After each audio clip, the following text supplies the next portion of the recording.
ስድስተኛውን የክቡር ጠቅላይ ሚኒስትሩ በ2015 የቀረቡ ንግግሮችና መልእክቶች የያዘ መጽሐፍ ላይ ሙያዊ ውይይት ለማካሄድ በተዘጋጀው በዚህ መርሃ ግብር ላይ ስለተገኛችሁ እናመሰግናለን። ይህ መድበል በውስጡ በሀገራዊ በአህጉራዊና በዓለም አቀፋዊ መድረኮች ክቡር ጠቅላይ ሚኒስትሩ ያደረጓቸው ንግግሮች፣ በብሔራዊና ሃይማኖታዊ በዓላት ወቅት ያስተላልፏቸው በጠቅላላው 91 መልእክቶች እና ንግግሮች ይገኛሉ። በአፋን ኦሮሞ፣ በሲዳምኛ፣ በአረብኛና በእንግሊዝኛ ቀርበው የነበሩ ንግግሮችና መልእክቶችም ተካተዋል። የዛሬው መርሃ ግብርም ስድስተኛው ቅጽ ታትሞ ለአንባቢያን መቅረቡን አስመልክቶ በተመረጡ 6 ንግግሮች ላይ የተጋበዙ ምሁራን አስተያየት እንዲሰጡ ታስቦ የተዘጋጀ ነው። አስተያየታቸውም የንግግሩ ዋና መልእክቶችና ከንግግሩ ልንገነዘበው የሚገባን ወቅታዊና አውዳዊ ጉዳዮች ምን እንደሆኑ እንዲሁም ለንግግሩ መነሻ የሆኑ ተግባራት ለኢትዮጵያ ምን ትርጉም እንዳላቸው የግል ምልከታቸውን ያካፍሉናል። ከእያንዳንዳቸው አስተያየት በፊት ተጋባዥ የሁለተኛ ደረጃ ተማሪዎች አስተያየት የሚሰጥባቸውን ንግግሮች ያነቡልናል። በቅድሚያ የጠቅላይ ሚኒስትር ጽሕፈት ቤት የፕሬስ ሴክሬታሪያት ኃላፊ የሆኑት ቢለኔ ስዩም የመክፈቻ ንግግር እንዲያደርጉልን በአክብሮት እጋብዛለሁ። አመሰግናለሁ። በመጀመሪያ በጠቅላይ ሚኒስትር ጽሕፈት ቤት ስም ጥሪያችንና ክብራችሁ ስለመጣችሁ በጣም እናመሰግናለን ለማለት ነው። እንኳን ደህና መጣችሁልን በዚህ ውብ በሆነ ስፍራ። ይሄም ስፍራ የምንገኝበት የአንድ እይታ የህልም ማንጸባረቂያ ነው። ከንግግርም ተነግሮበት እውን የሆነ ቦታ ላይ ነው የምንገኘው ማለት ነው። ይህን ያህል ካልኳችሁ እንግዲህ አሁን የምንገኝበት 6ኛው የጠቅላይ ሚኒስትሩ ንግግሮችን የተሰነደ መድብል ወይም መጽሐፍ ይዘን ነው የምንገኘው። ዛሬ ይፋ የምናደርገው 6ኛው ከ2015 እስከ 2016 ድረስ ያደረጓቸውን ንግግሮች የያዘ ማለት ነው በአንድ ዓመት ውስጥ። ከዚህ በፊት 6 ስላችሁ እንግዲህ ከጠቅላይ ሚኒስትሩ በስራ ገበታ ላይ ከተገኙ ጀምሮ በየዓመቱ ላይ እንግዲህ የዓመቱን ንግግራቸውን አንድ ላይ አድርገን ይፋ እናደርጋለን። መጋቢት እስከ መጋቢት በሚል 3 እትም ወጥቶ ያውቃል። ከዛ በኋላ የመንግስት ከምርጫ በኋላ የመንግስት መመስረት ቀጥሎ ደግሞ መስከረም እስከ መስከረም በሚል ቀጥለንበታል ማለት ነው። ለምን እንግዲህ ይሄ መጽሐፍ ያስፈልጋል ከተባለ መጀመሪያ መግቢያው ላይ ያለውን ትንሽ ላንብብላችሁና ምንነቱንና ለምንነቱን ሊገልጽልን ይችላል። የአንድ ሀገር መሪ ንግግሮች ቢያንስ 3 ነገሮችን ያመላክታል። የመሪውን አቋምና ሀሳቦች፣ የሀገሪቱን አቅጣጫና ፖሊሲ እንዲሁም የዘመኑን ታሪክና ሁኔታ። በዚህ መጽሐፍ የተካተቱት የ2015 የጠቅላይ ሚኒስትር አብይ አህመድ ንግግሮች የታተሙበት ምክንያት እነዚህን 3 ነገሮች ስለያዙ ነው። የመሪ ታሪክ የሀገር ታሪክ አካል ነው። ይህ መጽሐፍ በኢትዮጵያ ዘመናዊ ታሪክ ውስጥ በ2015 ዓ.ም የተደረጉትን ንግግሮችና የተላለፉትን መልእክቶች በቅደም ተከተላቸው መዝግቦ አስቀምጧል። እነዚህን ንግግሮች ታሪክ አጥኚዎች፣ ፖሊሲ አውጪዎች፣ ስነ ጽሑፍ አጥኚዎች፣ የፖለቲካ ተመራማሪዎች፣ በአጠቃላይ የኢትዮጵያ ነገር የሚገዳቸው ሁሉ ይፈልጓቸዋል። በዚህ መጽሐፍ የታተሙት ንግግሮችና መልእክቶች በቦታ ደረጃ የተለያዩ የኢትዮጵያ አካባቢዎችና የኢትዮጵያ ጉዳዮች ጋር የተገናኙ የውጭ ሀገራትን ይሸፍናል። በጉዳዩ ደረጃ በፖለቲካ፣ ኢኮኖሚያዊ፣ ማህበራዊ፣ ወታደራዊ እና በውጭ ግንኙነት ጉዳዮች ላይ ያተኩራሉ። ነፃነት መክፈቻው ላይ እንዳለን በቋንቋ ረገድ በአማርኛ፣ በኦሮምኛ፣ በሲዳምኛ፣ በአረብኛና በእንግሊዝኛ ቋንቋዎች የቀረቡ ናቸው። በመጽሐፍ ውስጥ በክፍል 1 71፣ በክፍል 2 4፣ በክፍል 3 13፣ በክፍል 4 1፣ በክፍል 5 ደግሞ 2 በጠቅላላው 91 ንግግሮችና መልእክቶችን ቀርቧል ማለት ነው። እዚህ መጽሐፍ ላይ እንግዲህ ዛሬ 6 ነው የተመረጡት ከ91ዎቹ። ከዚህ ጋር ተያይዞ እንግዲህ አንድ ማለት የምፈልገው መግቢያው ላይ እንደተጠቀሰው ይህ መጽሐፍ በዋነኝነት አስፈላጊነቱ እንግዲህ የስራ መመሪያም ነው። ለተለያዩ ህብረተሰብ ክፍሎች የተለያዩ ባለድርሻ አካላት የጠቅላይ ሚኒስትሩ ንግግር ራሱ እንደ ስራ መመሪያም ሆኖ የሚቀመጥ ነው። ከዚህ ጋርም ደግሞ ተያይዞ ኢንስፓየርም ያደርጋል። የወደፊት እይታችንና ምንፈልጋትን ይችን ሀገር ወደፊት እንድትሄድበትን የምትፈልግበትን አቅጣጫ ጠቋሚ የሚሆነው ነገሮችን የተቀመጡበት ናቸው።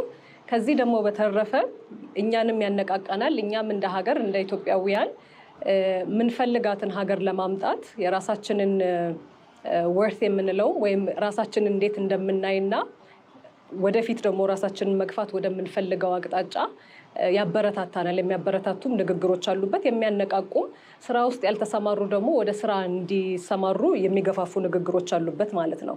ከዚህ ጋር ተያይዞ እንግዲህ ይህንን የመጨረሻ ሀሳብ ይገልጽልኛል ብዬ ያሰብኩት አንድ ንግግር አለ። ከዛች ውስጥ ቀንጭቧን ላጋራችሁ ፈልጋለሁ።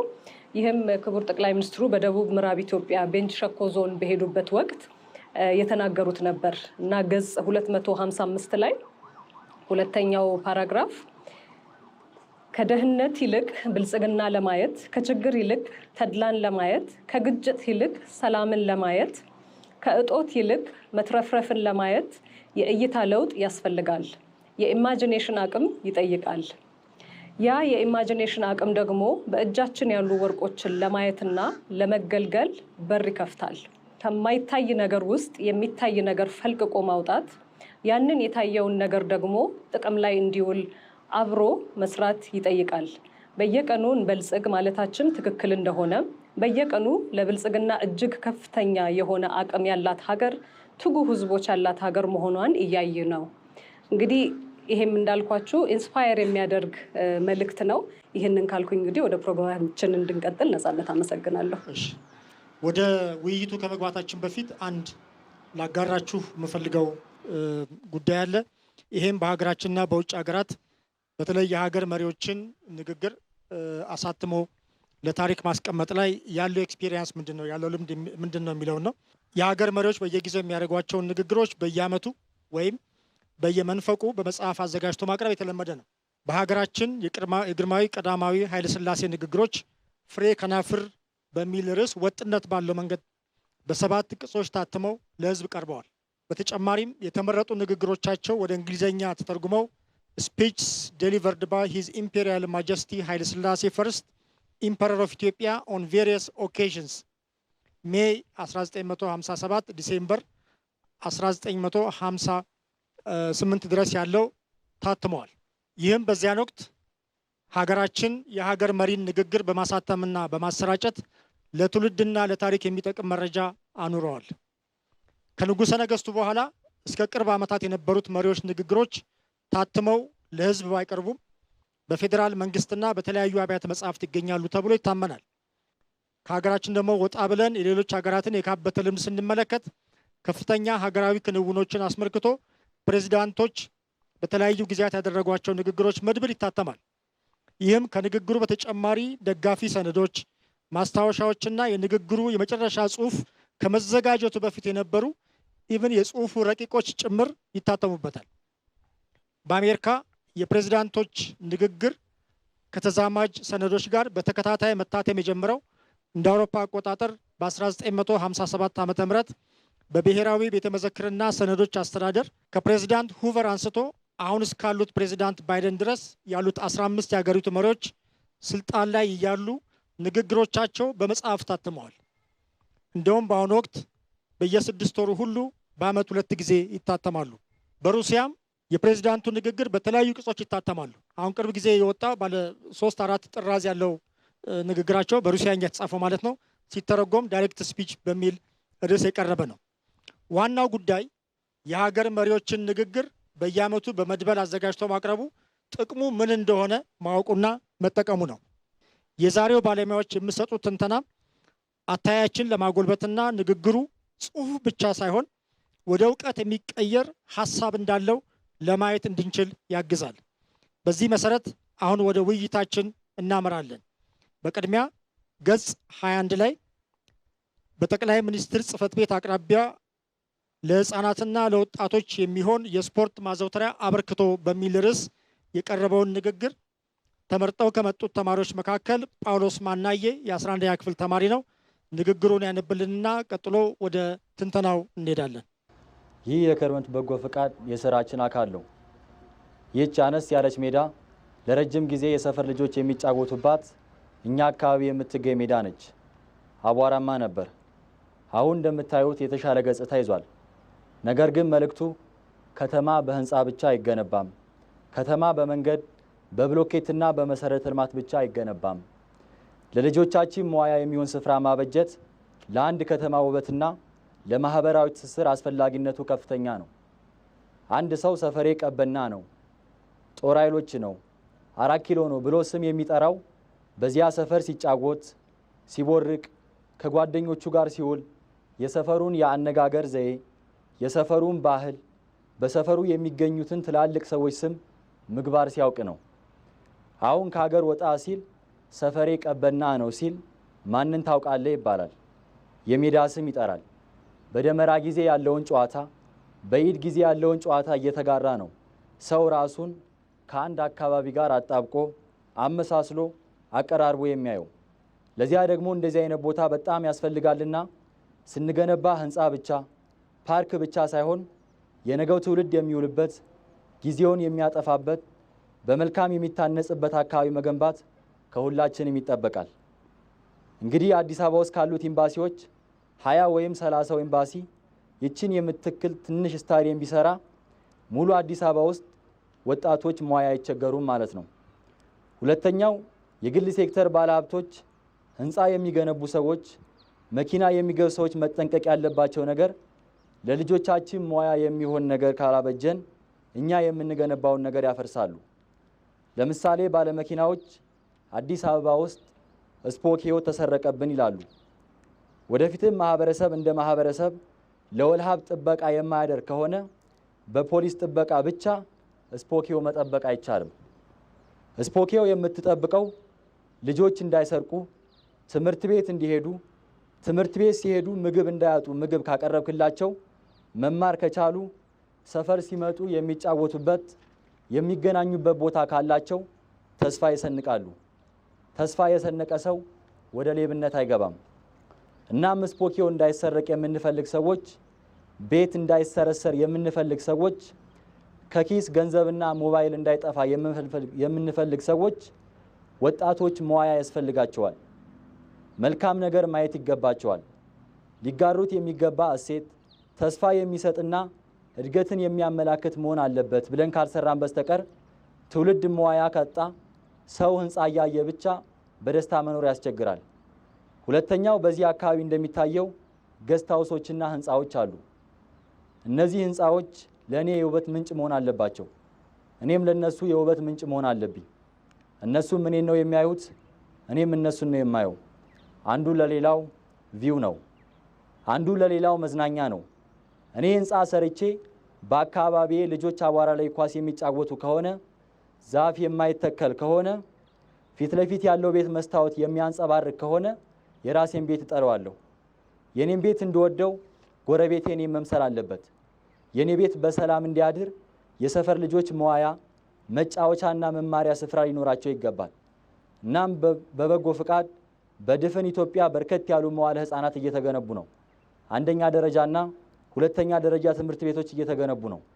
ዛሬ ላይ ከ9 ሚሊዮን በላይ ተማሪዎችን በአገር አቀፍ ደረጃ በቀን 2 ጊዜ እንመግባለን። ፓርኮች እየሰራን ነው። እንደዚህ ያሉ ቦታዎች ደግሞ እየተበራከቱ ሲሄዱ ልጆቻችን መዋያ ሲያገኙ ከጥፋት ይመለሳሉ። የአዲስ አበባ ከተማ ይህንን ስራ እንደ ምሳሌ በመውሰድ እንደሚያስፋፋው በአዲስ አበባ ከተማ ውስጥ ያሉ ኤምባሲዎች ይህንን ስራ እንደ ምሳሌ በመውሰድ እንደሚያስፋፉት ሀብታሞችም እንዲሁ እንደሚያደርጉ ተስፋ አደርጋለሁ። እንደዚህ እያደረግን ከሄድን ትውልድ ይገነባል። እንደዚህ እያደረግን ከሄድን ኢትዮጵያዊነት ፈር እየያዘ መስመር እየያዘ መሰረት እየያዘ ይሄዳል። አሁን ያሉብን መከራዎችና ችግሮች ባልተገነባ ትውልድ ባልተሰራ ትውልድ የሚመጣ መሆኑን አውቀን ነገ ሰላም ብልጽግና እንዲመጣ ከፈለግን መጪውን ትውልድ መገንባት ያስፈልጋል። ለዚህ ደግሞ እንደዚህ ያሉ ነገሮች እጅግ አስፈላጊ ናቸው። ብዙ ዋጋ የሚጠይቅ ሳይሆን ረከስ ባለ መንገድ የተሰራ ነው። የነበረውም የህዝብ ነው። የሰፈር ልጆች መጫወቻ ነው። አሁንም የነሱ ነው። እኛ ያደረግነው ነገር ዛፍ ተከልን፣ አጥር አጠርን፣ የተወሰኑ መቀመጫዎችን ሰራንላቸው፣ ሻወር መታጠብ ያዘጋጀንላቸው፣ ይህንን ሰው ሰራሽ ሳር አለበስንላቸው። ባጭሩ ልጆች መጥተው ሲጫወቱ ጉዳት ሳይደርስባቸው በሰፈራቸው በሀገራቸው ኮርተው እንዲሄዱ የሚያደርግና ለሌሎችም ትምህርት የሚሆን ነገር ነው የተሰራው። እንግዲህ ያየነው ነገር እንዲሰፋ አዲስ አበባ ውስጥ 100፣ 200፣ 300 ያስፈልጋል በየሰፈሩና በየትምህርት ቤቱ። ብዙዎች ይህንን ስራ እንደ ምሳሌ ወስደው እንዲረባረቡና ትውልድ እንድናንጽ፣ ትውልድ እንድንገነባ፣ ተስፋ እንድንሰንቅና ወደ ላቀ ደረጃ ለመሸጋገር እንድንዘጋጅ ነው አደራ ማለት የምፈልገው። በተደጋጋሚ እንዳልኩት ስለ ኢትዮጵያ ያላቸው ትርጓሜ እኛ ካለን ጋር በጣም የተለያየ ነው። ብዙዎች የሚያወሩት ስለ መራባችን ነው። እኛ የምናወረው ስለ መበልጸጋችን ነው። ብዙዎች የሚያወሩት ስለ መደሄታችንና መሰደዳችን ነው። እኛ የምናወረው ብዙዎችን መሳብ የሚያስችል አቅም ያላት ኢትዮጵያ እንዳለችን ነው። የማንኛው አሸንፎ እንደሚወጣ አብረን እናያለን። ኢትዮጵያ ትበለጽጋለች። የኢትዮጵያ ሰላም ይረጋገጣል። የኢትዮጵያ ልጆች ይፈጥራሉ፣ በሳይንስ ይታነጻሉ። የበለጸገች ያደገች የአፍሪካ ኩራት የሆነች ኢትዮጵያን ለልጆቻችን ለማስረከብ ነው የምንጣጣረው። የሚሆነውም እሱ ነው። እናም እጅግ አድርጌ አመሰግናለሁ። ደስ ብሎኛል። ልጆቻችን መልካም ጊዜ ይሆንላችሁ። ተጫውተው ጠንክረው በርትተው ሀገር ለመጠበቅ ለመርዳት ለማነጽ የሚበቁ ያድርጋቸው። አመሰግናለሁ። ጥቅምት 17 ቀን 2015 ዓ.ም አዲስ አበባ። ጳውሎስን እጅግ በጣም እናመሰግናለን። በዚህ የንግግር ጽሁፍ ላይ አስተያየት የሚሰጡን ዶክተር ቤዛ ግርማ ተክለ ዮሐንስ ናቸው። ከአዲስ አበባ ዩኒቨርሲቲ የመጀመሪያ ዲግሪያቸውን በሕክምና ትምህርት ያገኙ ሲሆን በሕክምናና በዓለም አቀፍ ጤና የትውልድ ሀገራቸውን ካገለገሉ በኋላ ለከፍተኛ ትምህርት ወደ እስራኤል በመጓዝ በኢንተርናሽናል ማስተርስ ኢን ፐብሊክ ሄልዝ ተቀብለው በአሁኑ ሰዓት የጤና ሚኒስቴር ጽህፈት ቤት አማካሪ በመሆን እያገለገሉ ይገኛሉ። ዶክተር ቤዛ እንግዲህ ከጤናና ከጤና አጠባበቅ አንጻር እነዚህ የስፖርት ማዕከላት ወይም የስፖርት ሜዳዎች ጥቅማቸውን ለማየት እንሞክራለን። በመጀመሪያ እንግዲህ ቤዚክ የሆነ ከአጠቃላይ የአካል ጤና ማበረታታት አንጻር ትልልቅ የሆኑና ክሩሻል የሆኑ ጥቅሞች አሏቸው እነዚህ የስፖርት ማዕከላት። እንደሚታወቀው አሁን ቅርብ ጊዜ ባለን ዳታ መሰረት 1/3 የሚሆን የኢትዮጵያ ሕዝብ ተላላፊ ባልሆኑ በሽታዎች እየተጠቁ ይገኛሉ። ይሄ ማለት ደግሞ ብዙ ስራ ይጠብቀናል ማለት ነው እና ከእሱ አንጻር እንደዚህ አይነት የስፖርት ፊልዶችን ሞር እየገነባን በምንሄድበት ጊዜ ተላላፊ ያልሆኑ በሽታዎችንም ታክል እያደረግን ነው የምንሄደው። ይሄ ማለት ከመጠን ያለፈው ውፍረት፣ የልብና የደም ስር በሽታዎችን ወይም ካርዲዮቫስኩላር ዲዚዝስ የምንላቸውን እንዲሁም የስኳር በሽታ ተጋላጭነትን እንቀንሳለን ማለት ነው። ይሄ ደግሞ በአንድም በሌላ መልኩ ቀጣይነት ያለው የጤና ውጤቶችን ወይም ሄልት አውትካሞችንም እንዲሁ እያሻሻልን እንሄዳለን ማለት ነው። ከዛ በተጨማሪ እንግዲህ የአእምሮ ጤናን በተመለከተ እንደዚህ አይነት የፕላትፎርሞች ወይንም ደግሞ የስፖርት ፊልዶችን በተለየ መልኩ እየገነባን በምንሄድበት ጊዜ ህጻናትና ወጣቶች ፕላትፎርም ይኖራቸዋል እንቅስቃሴ ለማድረግ ደግሞ ለአእምሮ ጤና ኢንዶርፊን የምንለው ኒውሮትራንስሚተር ወይም ኬሚካል አለ ከአንጎል የሚመነጭና ሞር በእንቅስቃሴ ባደረግን ቁጥር ሪሊዝ የመደረግ አቅሙ የበለጠ እየጨመረ ይመጣል። ያ ማለት ደግሞ ከሜንታል ዌልቢንግ አንጻር ወይም ደግሞ ከአእምሮ ጤና አንጻር ስትረስን የመቋቋም አቢሊቲያቸው የልጆቹ እየጨመረ ይመጣል። ይሄ ደግሞ ላይፍ ስታይል በሆነ ቁጥር ወይም ደግሞ የህይወት ልምዳቸው በሆነ ቁጥር ወደፊትም ከአእምሮ አንጻር የሚመጡ ችግሮችን የሜንታል ሄልስ ፕሮብለሞችን ታክል እያደረግን ነው ማለት ነው። ሌላ ደግሞ የጭንቀት ሆርሞን ተብሎ የሚታወቅ ኮርቲሶን የሚባል ሆርሞን አለና ይሄ ደግሞ ሰውነት ለጭንቀት የሚሰጠው ሪስፖንስ ነው። ስለዚህ ስፖርት እንቅስቃሴን ባዘወተርን ቁጥር ያ ኮርቲሶን ሆርሞን እየቀነሰ ይመጣል። ከቀነሰ ደግሞ ሰውነታችን በተሻለ መንገድ ለስትረስ ሪስፖንድ ማድረግ ወይንም ደግሞ ለስትረስ የሚሰጠውን ምላሽ የተሻለ እየሆነ ይመጣል። ይሄ ማለት በዲፕሬሽን፣ በአንዛይቲ፣ በተለያዩ የአእምሮ ጤና እክሎች ምክንያት የምናጣውን ሰው የቀነስን እንመጣለን ማለት ነው። ከዛ ውጭ እንግዲህ ስሜታቸውን ህጻናትም ሆኑ ወጣቶች በእንደዚህ አይነት አክቲቪቲዎች ላይ ኢንጌጅ ካደረጉ ኢንጌጅ የሚያደርጉት ደግሞ ይህ ፕላትፎርም ሲፈጠርላቸው ነው። ኢንጌጅ ካደረጉ ስሜታቸውን ያላቸውን ኤነርጂ ትክክለኛ በሆነ መንገድ ሪሊዝ ማድረግ የሚችሉበት ፕላትፎርም ይሆናል። ስለዚህ ወደ ሱሶች ውስጥና አላስፈላጊ የሆኑ ልምዶች ውስጥ አይገቡም ማለት ነው። ይሄ ማለት ማንኛውም ውጥረቶችን በብቃት እንዲያልፉ የህይወት ፈተናዎችን ለመቋቋም የሚሆን ጤናማ የሆነ ሪስፖንድ ሜካኒዝም ወይም ኮፒንግ ሜካኒዝም ይኖራቸዋል ማለት ነው። ከዛ በተጨማሪ እንግዲህ ስለ ጤና ቀጥታ ያለውን ኢፌክት አውርተን ሶሻል ዲተርሚናንትስ ኦፍ ሄልዝ የምንላቸው አሉ። ይሄ እንግዲህ በኮቪድ ጊዜ ያሳየን ነገር አንድ በሽታ ሲመጣ ከጤና በላይ ብዙ ነገሮችን ይነካል። ትምህርት፣ ኢኮኖሚ እና ሌሎች ነገሮችንም ሶሳይታል ቫሊዎችንም መዝበል ማለት ነው።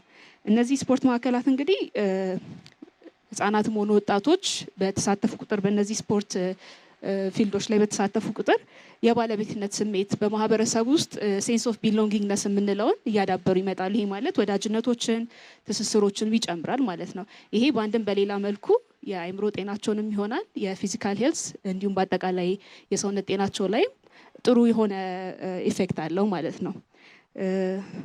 ከዛ በተጨማሪ እንግዲህ ወንጀልን ለመከላከል መጽሐፉ ላይም በደንብ ተገልጿል። ወንጀልን ለመከላከል አማራጭ የሆኑ መንገዶችን ወይንም ተግባራትን በመፍጠር ከወንጀል ነፃ እንዲሆኑ ያደርጋቸዋል እንደዚህ አይነት ፕላትፎርሞች። ሌላኛው ፖይንት ደግሞ ምንድነው? ትምህርት ላይ ነው። እንግዲህ ከፎርማል ከምንለው ኤዱኬሽን ወይ ከፎርማል ከምንለው ትምህርት ውጪ እንደዚህ አይነት ፕላትፎርሞች ለህይወት አስፈላጊ የሆኑ ክህሎቶችን እንደ ቲም ወርክ፣ ዲስፕሊን፣ አመራር ወይንም ሊደርሺፕ የምንላቸውን ነገሮች የሚማሩበት ፕላትፎርም ነው። ኢንፎርማል የሆነ ለርኒንግ ከእንደዚህ አይነት ኤክስትራ ከሆኑ ካሪኩላር አክቲቪቲዎች ነው የሚመጡት እና በበለጠ መልኩ ባስፋፋን ቁጥር ያንንም ኢን ዘ ሚን ታይም እያስፋፋን ነው የምንሄደው። ልጆቹም እነዚህ የሚያስፈልጉት ክህሎቶችን እየተማሩ ይቀጥላሉ ማለት ነው።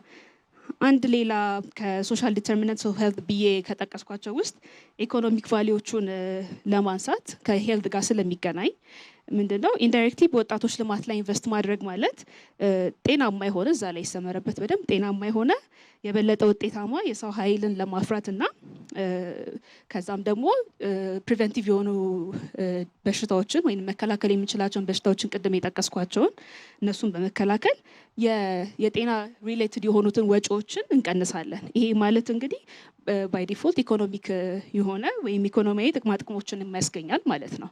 ለማጠቃለያ ያህል እንግዲህ ሁላችንም ባለድርሻ አካላት ያንን ለማሳካት አንድ ላይ ሆነን መስራት መቻል አለብን። አመሰግናለሁ። ቴንክ ዩ ቬሪ ማች። ዶክተር ቤዛን እጅግ በጣም እናመሰግናለን። ከዚህ በመቀጠል የሚቀርበው በብላቴ ወንዝ ተፋሰስ የተካሄደ ልማት ጉብኝት ላይ የቀረበ ንግግር ነው። ገጽ 49 ላይ ነው ያለው። ይህንን የሚያነብልን የ11ኛ ክፍል ተማሪ የሆነው ናትናኤል ባህሩ ይሆናል። ዛሬ እያየን ያለነውን የብላቴ ፍራፍሬ የእርሻ ማሳን ከ7-8 ወራት በፊት የማየት እድሉ ገጥሞኝ ነበር። ያኔ ስናየው እርሻው ውስን በሆነ ሄክታር መሬት ላይ ስለነበር ተጨማሪ እንዲስፋፋ አቅጣጫ ስለሰጠን ስራው ምን ላይ እንደደረሰ ለማየት ነው ዛሬ መጣ ነው። እንግዲህ ዛሬ ስናይ እንድናስታውስ ያደረገን ነገር አንድ የሚገርም አባባል መጽሐፈ ምሳሌ ላይ አለ። እጅግ የሚገርም አባባል ነው። በድሆች ማሳ ላይ ብዙ ሲሳይ አለ፣ በፍርድ መጉደል በተነሳ ግን ይጠፋል ይላል። በድሆች ማሳ ላይ ብዙ ሲሳይ አለ፣ የሚትረፈረፍ ፍሬ አለ። ያ ፍሬ እንዳይታጨድ እንዳይበላ ለውጤት እንዳይበቃ የሚያደርገው የፍርድ መጓደል ነው የሚል እሳቤ አለው። በኢትዮጵያ ማሳ ላይ በኢትዮጵያ እርሻ ላይ እጅግ በሚያስገርም ሁኔታ ብዙ ሲሳይ አለ፣ ብዙ ፍሬ አለ። ኢትዮጵያን ከፍሬዋ ተቋዳሽ እንዳትሆን ከፍሬዋ በልታ የምትጠግብ እንዳትሆን ለማኝ እንድትሆን ያደረጋት ነገር የፍርድ መጓደል ነው። ዜጎችን በእኩል ዓይን አለማየት፣ ወንድማማችነትን አበርትቶ አለማየት፣ ጥላቻን መዝራት፣ ጸብን መዝራት፣ መገፋፋትን መዝራት ከመብዛቱ የተነሳ ነው። ከዚህ ብንቆጠብ ብላቴ ሁላችሁም እንደምታውቁት በረሃ ነው፣ የሚሞቅ በረሃ ነው። እንኳን ልትቆምበት እጅግ የሚሞቅ የውሃ ችግር ያለበት የወባ በሽታ የሚገኝበትና ወታደር ማሰልጠኛ ካምፕ የነበረበት አካባቢ ነው። ባለፈው ዓመት ገደማ ነው ይህ ወታደራዊ ካምፕ ዙሪያው በሙሉ ወደ እርሻ ይቀየራል ነው። ዛሬ ምን እያየን ነው? ሙዝ፣ ፓፓያ፣ አቮካዶ፣ ሎሚ፣ መንደሪን፣ ሮማን፣ የወይን ፍሬ ያላየነው ፍራፍሬ አይነት የለም። ሁሉም ደግሞ አስደማሚ ነው። ባለቤቱ እንደነገረን በቀን በርከት ያሉ መኪናዎችን ይጭናል። የቀን ገቢ 3-4 ሚሊዮን ብር ገደማ ነው ያለው። በኢትዮጵያ ውስጥ በብዙ ቦታ ይህንን ማድረግ ይቻላል። በረሃ ነው ብለን የጣልነው ቦታ ብዙ ነው። ከምንሰራበት የማንሰራበት ቦታ ይበልጣል። ስራ መስራት ስንችል፣ መልማት ስንችል፣ ማደግ ስንችል ከተማ ውስጥ ስራ ፈት ሆነን የምንጨቃጨቅና የምንገፋፋ የምንበላላ ለምን እንሆናለን? ለምን ማስተዋል እናጣለን? ሰው የልብ ንጽህናና ቅንነት ከሌለው የሚሰራው ስራ አይከናወንለትም። እዚህ የምናያቸው ሰዎች የእጃቸው ስራ ተባርኮ ተከናውኖ የምናየው ከልባቸው ጋር የሚያያዝ ጉዳይ ነው። እዚህ ጋር ሁለት አርሶ አደሮችን እናያለን። ዳኜ የሚባል የኦሮሚያ ክልል ተወላጅና በላይነህ ክንዴ የሚባል የአማራ ክልል ተወላጅ።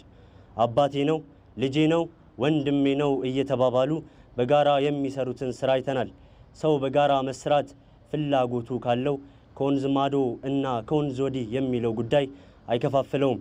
ሰው በጋራ ሰርቶ ለመለወጥ ህልም ካለው ከተራራ ማዶ ያለው ጠላቱ ሊሆን አይችልም።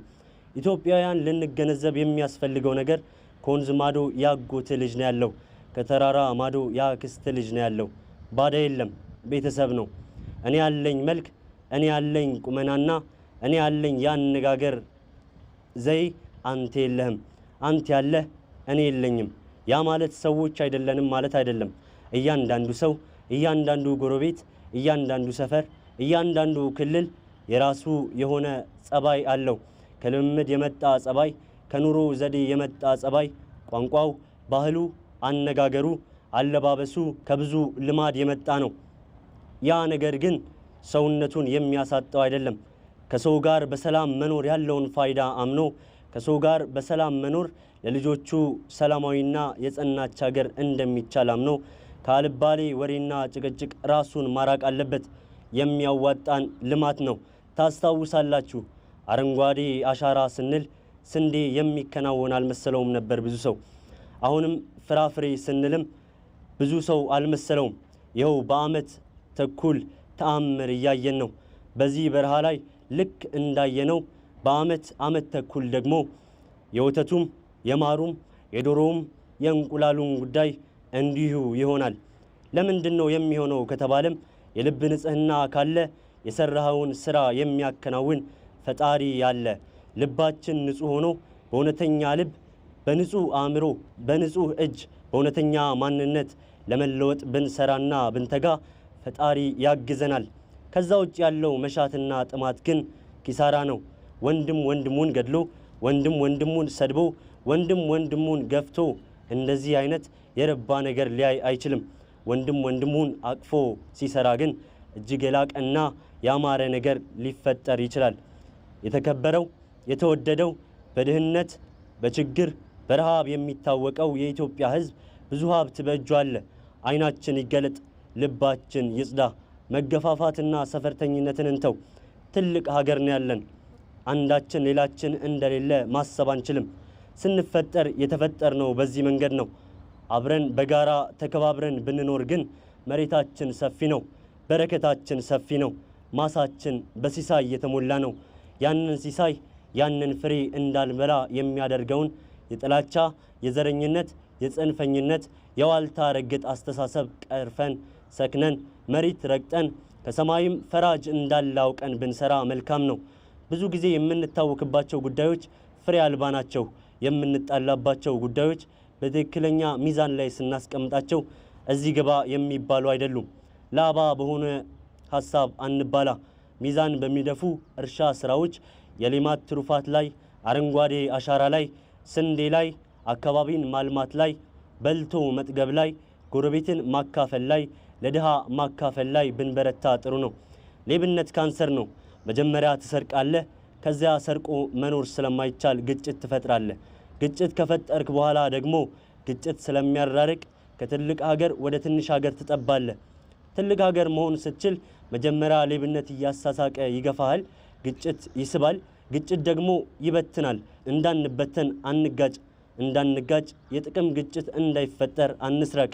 ነገር ግን በተሰጠን ጊዜ በንጹህ ልብና አእምሮ እንስራ። ያ ሲሆን መልካም ነገር ይመጣል። የደካማና የሰነፍ ሰዎች ችግር አጀንዳ መቅረጻቸውና መስነፋቸው ሳይሆን በእነሱ ደካማ አጀንዳ ውስጥ መላው ኢትዮጵያ ታጥሮ እንዲቀመጥ ያደርጋሉ። የኢትዮጵያ ሕዝብ ሆይ ንቃ። በልማት ጉዳይ ሲሆን ተሰለፍ፣ በሰላም ጉዳይ ሲሆን ተሰለፍ፣ በሚጠቅም ጉዳይ ሲሆን ተሰለፍ፣ ለድሃ ማጋራት ሲሆን ተሰለፍ። ከዚያ ውጭ ባለው ሆያ ሆዬ ሲሆን ግን ጊዜ አታባክን። ሆያ ሆዬ ኢትዮጵያን ያራቆተ ኢትዮጵያን ያደህየ እንጂ የሚጠቅም አይደለም። የሚጠቅመን አሁን መተሳሰብ፣ መተዛዘን፣ ይቅር መባባል፣ አርቆ ማየት፣ ለልጆቻችን መልካም ሀገር መተው፣ በጋራ መቆም ነው። በጋራ ስንቆም እንበረታለን፣ እንጸናለን። ቻይና 1.4 ቢሊዮን ህዝብ በጋራ እየቆመ፣ ህንድ 1.4 ቢሊዮን ህዝብ በጋራ እየቆመ፣ አሜሪካ 300 ሚሊዮን ህዝብ የሁሉም ብሔር ህዝብና ቋንቋ ስብስብ አንድ ላይ እየቆመ፣ ኢትዮጵያ ለሺህ ዘመናት አብረን ኖረን ከመቶ ያነሰ ቋንቋ ልዩነት ይዘን እንዴት መኖር ይሳነናል? አፍሪካ ላይ እኮ ታንዛኒያ፣ ናይጄሪያ ብንሄድ ከእኛ በላይ የቋንቋ ስብጥር አለ። ቋንቋ የሚያባላ አይደለም፣ መልክ የሚያባላ አይደለም። ይልቁን አንዱ ከአንዱ ተምሮ አንዱ ከአንዱ ተቋድሶ ጠንክሮ በርትቶ እንዲኖር የሚያስችል ነውና ልባችን ወደ ቀናው ነገር ብንወስድ፣ አእምሯችንን ከክፉ እሳቤ ብንጠብቅ፣ የሰው ልጅ ያለውን ክብር ብንገነዘብ፣ ለማገልገል የተሰጠንን እድል ብንጠቀም፣ ኢትዮጵያ ሲሳይ የሞላባት የተትረፈረፋት ብዙዎች ያዩት እኛ ግን ልንገነዘባት ያልቻልናት ሀገር ናት። እናም እንድንነቃ እንድንበረታ፣ ወደሚጠቅመው ፍሬ ወደሚያፈራው ሲሳይ ወደ በዛበት ነገር፣ ፍርድ ወደማያጓድልበት ነገር እንድንሄድ አደራ ማለት እፈልጋለሁ። እጅግ አስደሳች ስራ ነው የተሰራው። አሁንም ተጨማሪ ስራ እንዲሰራ ድጋፍ እናደርጋለን። በሁሉም ቦታ ፍራፍሬ ይብዛ፣ ስንዴ ይብዛ፣ ጤፍ ይብዛ፣ በቆሎ ይብዛ፣ ምግብ ይብዛ፣ ውሃ ይብዛና ይህ ነው ለኢትዮጵያ የሚያስፈልገው። እኔ እንደማስበው አሁን በጀመርንበት መንገድ ኢትዮጵያን ልባችንን አንድ አድርገን 5 ዓመት ብንሰራ ከኢትዮጵያ በእርዳታ የቀረበ ኢትዮጵያን ኤድ ብለን የምንረዳበት ጊዜ ከፊታችን ቅርብ ነው። የመረዳት ታሪካችንን በመርዳት የምንቀይርበት ታሪካችን ቅርብ ነው። የድህነት፣ የልመና፣ የታሪክ እጥፋት እየተከናወነ ነው። የታሪክ እጥፋት ደግሞ ጉልበት፣ ድካም፣ ፍትጊያ ይጠይቃል።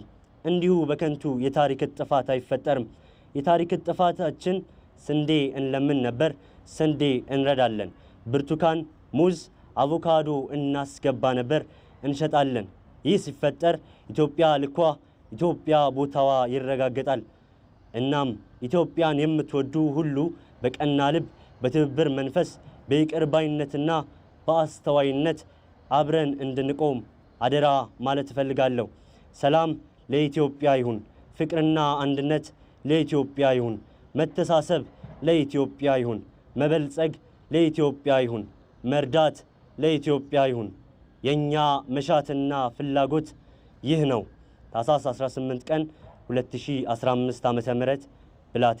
ናትናኤል እጅግ በጣም አመሰግናለሁ። በዚህ ጽሁፍ ላይ አስተያየታቸውን የሚያቀርቡልን ዶክተር መስከረም አቢ በአዲስ አበባ ዩኒቨርሲቲ የሀገር ልማት ጥናት ኮሌጅ ተባባሪ ዲን ተመራማሪና አስተማሪ ናቸው። ለሳቸው መድረኩን ሰጣለሁ። አንደኛ የጽሁፉ ዋና መልእክት ምንድን ነው ከምል እነሳለሁኝ። የጽሁፉ ዋና መልእክት በብላቴ ወንዝ ተፋሰስ ልማት ጉብኝት በተደረገበት ወቅት በአንድነት መቆምንና በሰላም አብሮ መኖርን እንዲሁም ስለ ዘላቂ ልማትና መተባበር አስፈላጊነትን የሚገልጽ ነው። ሰላማዊና የበለጸገ ማህበረሰብን ለመገንባት የአንድነት፣ የብዝሃነት፣ የመተባበርና የይቅር ባይነት ሌላኛው የንግግራቸው ቁልፍ መልእክት ነበር። ክቡር ጠቅላይ ሚኒስትር የብላቴ ወንዝ ተፋሰስ የእርሻ ልማትን ለኢትዮጵያ አቅም ምሳሌነትን ተጠቅመውበታል። ይህም የሚያሳየን የኢትዮጵያን ራሷን የመቻል አቅም ያጎላ ነበር። ከዚህም የምንገነዘበው ወቅታዊና አውደ ጽሁፋዊ ጉዳዮች አሉ። በተለይ እና አንደኛው ብዬ የወሰድኩት ምንድነው ጠንክሮ መስራትና ቁርጠኝነት ነው። እንደሚታወቀው ይሄ የብላቴ ወንዝ ቆላማና ደረቃማ አካባቢ ነው። እዚህ አካባቢ ላይ ከዚህ በፊት የነበሩ አርሶ አደሮች ለመስራትም በተለይ ደግሞ በጎርፍና በሌሎች ችግሮች ሲጎዱ የነበሩና ነገር ግን ሁለት ባለሀብቶች ይህን ሁኔታ ቀይረውታል። ቆላማ እና ደረቃማ አካባቢን ወደ መልካም አካባቢ ሊቨብል ወደሚባለው እና ወደ ሀብት መቀየር ጠንክረው በመስራት እና ቁርጠኝነታቸውን አሳይተውናል። እነዚህ ተግባራት ለኢትዮጵያ መነሳሳትና ተስፋ ናቸው ተብሎም ይታመንበታል። አሉታዊ አመለካከቶችን ማሸነፍ፣ ስኬት ላይ መድረስ፣ ስኬትን ማስቀጠል፣ የተሻለ ተስፋን መሰነቅና ጠንክሮ መስራት በትጋት እንደሚቻል ያሳየናል። ሌላኛው ከዚሁ ጽሁፍ ላይ ልንገነዘብ የሚገባን ወቅታዊ ጉዳይ ምንድነው? ተግዳሮቶችን ማሸነፍ ነው። ጠቅላይ ሚኒስትር ዶክተር አብይ አህመድ ያደረጉት ንግግር ኢትዮጵያ ያጋጠማትን ፈተናዎች ማለትም እንደነ ድህነት፣ ግጭትና የተፈጥሮ ሀብት መራቆትን ያሉ ተግዳሮቶችን በአንድነት በመተባበርና በትጋት መወጣት እንደሚቻል ያሳዩናል። በንግግራቸው በተለይ በቆላማና ደረቃማ አካባቢ ላይ የውሃ እጥረትና የወባ በሽታ እንዳለ ይጠቅሳሉ። እዚህ አካባቢ ላይ ለልማት ማሰብ አስቸጋሪ እንደመሆንም ይታያል። ሌሎች ቦታ ላይም ልማት መልማት እየተቻለ ግን በዚህ ምክንያት በዚህ ተግዳሮት ምክንያት ያለሙ ብዙ ቦታዎች ስላሉ ማለት ነው።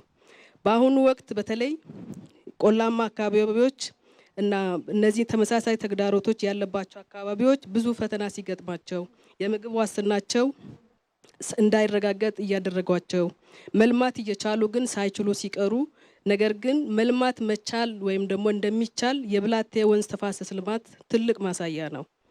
ሌላኛው ከዚህ ወቅታዊና ኮንቴክስቹዋል ወይም ደግሞ አውዳ ጽሁፋዊ ጉዳይ የምንረዳው ምንድነው? አንድነትና ትብብር ነው። ጠቅላይ ሚኒስትር ዶክተር አብይ አህመድ በንግግራቸው በብላቴ ተፋሰስ ልማት ላይ የተለያየ የባህል፣ የቋንቋ፣ የአኗኗር ዘዬ ያላቸው ሰዎች መካከል ያለውን ትብብር አጉልተው ገልጸውልናል።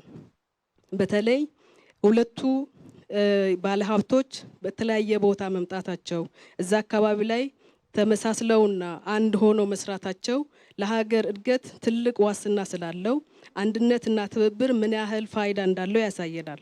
ሀሳቡ ምንድነው? ኢትዮጵያውያን ለጋራ ጥቅምና እድገት በጋራ መስራት መረባረብ እንዳለብን ያመለክተናል። ከዚሁ ተነስቼ ምንድነው የራሴን የግል ሀሳብ የምሰጥበት ጽሁፉ ለኢትዮጵያ ያለው ትርጉም ምንድነው የሚል ነው። የተጻፈው ጽሁፍ በተለይ የብላቴ ወንዝ ተፋሰስ ልማት ለሀገራችን ለኢትዮጵያ ልዩ ትርጉም እንዳለው እገነዘባለሁኝ። አንደኛ ዘላቂ መሬትና ሀብት አጠቃቀም እንዲሁም አስተዳደር ማምጣት ይቻላል።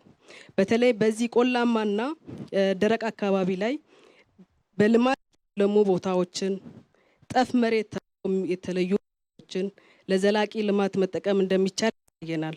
በተለይ የብላቴ ወንዝ ተፋሰስ ስኬት ለአካባቢው ስነ ምህዳር ተስማሚና ዘላቂ የእርሻ ዘዴዎችን እዚህ ጋር የምናየው ፍራፍሬና አትክልት አካባቢ ላይ መልማቱ ለዚህ ትልቅ ማሳያ ነው የሚሆነው።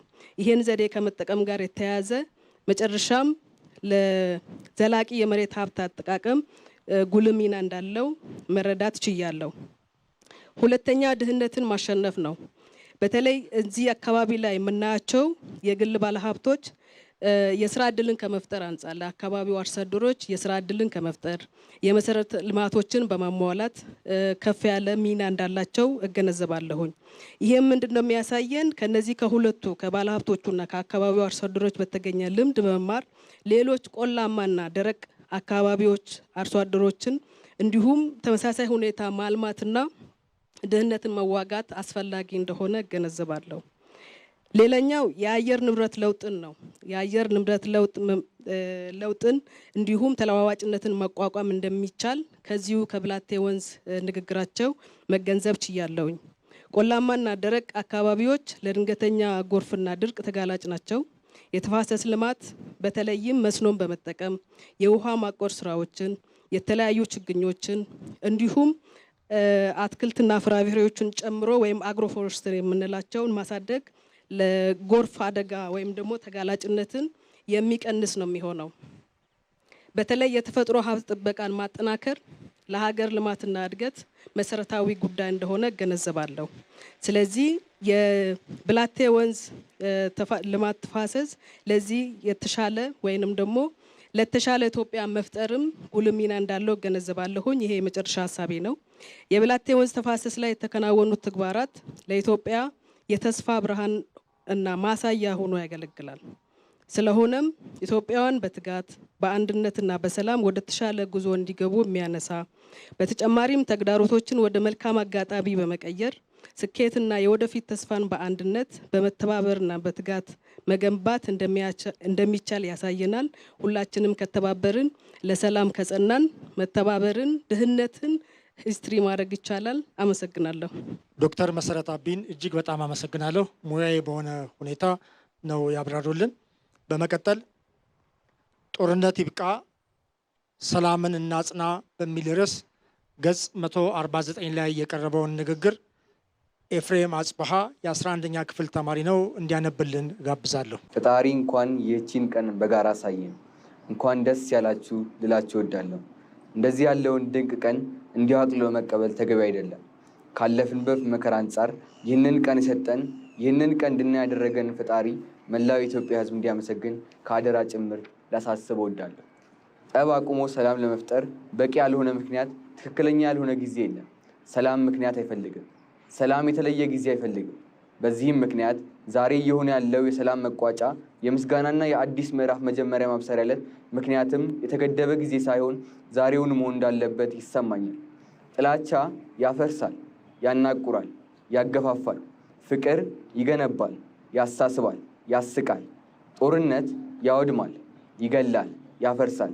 ሰላም ያለማል፣ ያበለጽጋል። ወጥቶ መግባት በቀለለ መንገድ እንዲቻል ያደርጋል። ጦርነት ጨለማ ነው። ጦርነት ክፉ ነው። ከአፈሙዝ የሚወጣው ስጋንና ውስጥን የሚገድል ነው። ሰላም ብርሃን ነው። ሰላም የነገር ሁሉ መጀመሪያ ነው።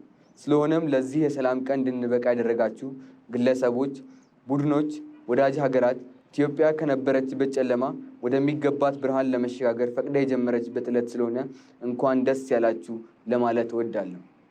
እኛ ኢትዮጵያውያን በቂ ጦርነት ታሪክ አለን። የበቃና የሚነገር የሰላም ታሪክ ግን የለንም። ጦርነት በሁለት ሰላሞች መካከል የሚፈጠር ሁኔታ መሆን ሲገባው ለእኛ ለኢትዮጵያውያን ግን ሰላም በሁለት ጦርነቶች መካከል የሚገኝ እፎይታ ብቻ ሆኗል። የረዘመ ሰላም፣ አልፎ አልፎ ግጭት የተለመደ ቢሆንም የእኛ ኢትዮጵያውያን ግን የበዛም የማይፈለግ ጎጂ ጦርነትና አልፎ አልፎ የሚገኝ የሰላም እፎይታ ብቻ ሆኗል። የተከበራችሁ ኢትዮጵያውያንና ታዳሚዎች 2 ዓመት ከመዋጋት 20 ዓመት መወያየት ይሻላል። 2 ዓመት ስንዋጋ ብዙ እናወድማለን፣ ብዙ እንገላለን፣ ውስጣችን ይሞታል፣ የመፍጠር አቅማችን ይዳከማል። 20 ዓመት ስንወያይ የፈለግነው የተመኘነው በአጭር ያልተከወነ ይሆናል። ነገር ግን በሂደት ሰው ሳንጎዳ ንብረት ሳናወድም ለመማር እድል የሚሰጥ ስለሆነ ኢትዮጵያውያን እንንቃ። በውይይት በምክክር ችግሮቻችንን መፍታት የስልጣኔ ሀሁ እንደሆነ እንገንዘብ። ከምክር ይልቅ መከራ የሚመክረው ህዝብ ነው። እኛ ኢትዮጵያውያን በምክክር በውይይት ችግራችንን መፍታት ተስኖን መከራ በሚያስከፋ ሁኔታ የሚያስተምረን ሞኝ ህዝቦች አንሁን። በዚህም ብዙ እናጣለን። ትላንት ብዙ አምልጦናል። ብዙ የተበላሹ ነገሮች አሉ። ነገር ግን ከተበላሸው ትላንት የተሻለ ነገን፣ ያማረ ነገር፣ የተዋበ ነገር፣ ለትውልድ ተስፋ የሚሰጥ ነገን መፍጠር እንችላለን። ትላንትናን እያሰብን ቁስል እያከክን የምንቆም ሳይሆን ትላንትናን ተሻግረን የተሻለ ነገር ለመፍጠር የምንተጋና የምንሰራ እንድንሆን አደራ አላችሁ እፈልጋለሁ። ጦርነት ማስቀረት፣ ስድብ ማስቀረት፣ መገፋፋት ማስቀረት የይቅርታ ዋነኛ ተልእኮ ነው። እርቅ ግን ማረም ነው። ዛሬ ይቅርታና እርቅ ስለሆነ ማስቆም ብቻ ሳይሆን ወደ ኋላ የተበላሸውን ማረም ይጠበቅብናል። የተሰበረ መጠገን፣ የቆሰለ ማከም፣ መብል የተቸገረ ማብላት፣ ትላንትናን በተሻለ ፍቅር ማደስንና ማስቀጠል የሚያስችል መሰረት መጣል ይኖርብናል። የተከበራችሁ ታዳሚያንና መላው ኢትዮጵያ ሕዝብ በውጊያ የላቁ፣ በጀብድ የደመቁ፣ በሀገር ፍቅር ያሸበረቁ፣ ለሀገር የሚበቁ ዘወትር የነቁ ኢትዮጵያውያን በልባቸው ያነገሱ በአይተኪ ሕይወታቸው እንኳን ለኢትዮጵያ የማይደራደሩ የበቁ የጸጥታ ኃይሎች አሉ። እነዚህ በሙያቸውና በእውቀታቸው ሀገራቸውንና ሕዝባቸውን እንዲጠብቁ ከአፈሙዝ ጋር የሚያያዘውን ስራ ለእነሱን ተውላቸው። ለነቁ ለበቁ ሀገር ለሚወዱ የጸጥታ ኃይሎች ዲሞፍተሩን ትሰን እኛ ሞፈር እናንሳ። ሁሉም ዲሞፍተር አንሺ ከሆነ ሞፈር የሚጨብጠው እጅ ያጣል። ኢትዮጵያን የሚያስፈልጋት ሞፈር ነው።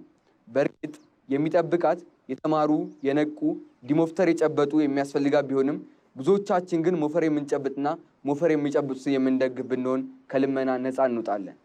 ማንዴላ በህይወቴ ተሸንፌ አላውቅም ይላሉ። በገጠሙኝ ፈተናዎች፣ ባለፍኳቸው ተግዳሮቶች አንዳንዴ አሸንፌያለሁ፣ ብዙ ጊዜ ግን ተምሬያለሁ። የገጠመን ፈተና ያሸነፍንበት ብለን የምንኮራበት ባይሆንም እንደ ኢትዮጵያውያን የተማርንበት፣ የምንማርበት፣ የምንሻገርበት ግን ሊሆን ይገባል። እጅግ በቂ የሆነ ትምህርት ያገኘንበት የጥፋት ጊዜ ስላሳለፍን ከእንደዚህ አይነት ተግባር ተቆጥበን ተምረን ልጆቻችን የሚቀጥለው ትውልድ ያማረችና ያሸበረቀች የምትሰጥ ኢትዮጵያ ማውረስ እንድንችል ከጥላቻ፣ ከመገፋፋት፣ ከመዋጋት ራቅ እንድንል በታላቅ ትህትና አደራ ልላችሁ እፈልጋለሁ። ኢትዮጵያውያን አንድ አባባል አለ፣ ሲታረቁ ከሆድ ሲታጠቡ ከክንድ የሚል። እኛ ስንዋጋ ከልባችን ነበር የተዋጋነው። ከዛሬ ጀምሮ ግን ከልባችን መታረቅ ይኖርብናል። ኢትዮጵያውያን በጦርነት ጀግኖች መሆናችንን ዓለም ይመሰክራል። በሰላም ጀግኖች ለመሆን ግን ከልብ መታረቅ ብቻ ሳይሆን የተጎዳውን ሁሉ ወገኔ ነው ብለን በሙሉ ልብና በአንድነት እንድንሰራ ያጎደልነውን ያበላሸነውን በአጠረ ጊዜ እንድንሞላ ሁላችሁንም በታላቅ ትህትና ልጠይቃችሁ እፈልጋለሁ። ዛሬ መረጃ ምንጭ ብዙ ነው። ብዙ ሰዎች መረጃ ማመንጨት ይችላሉ።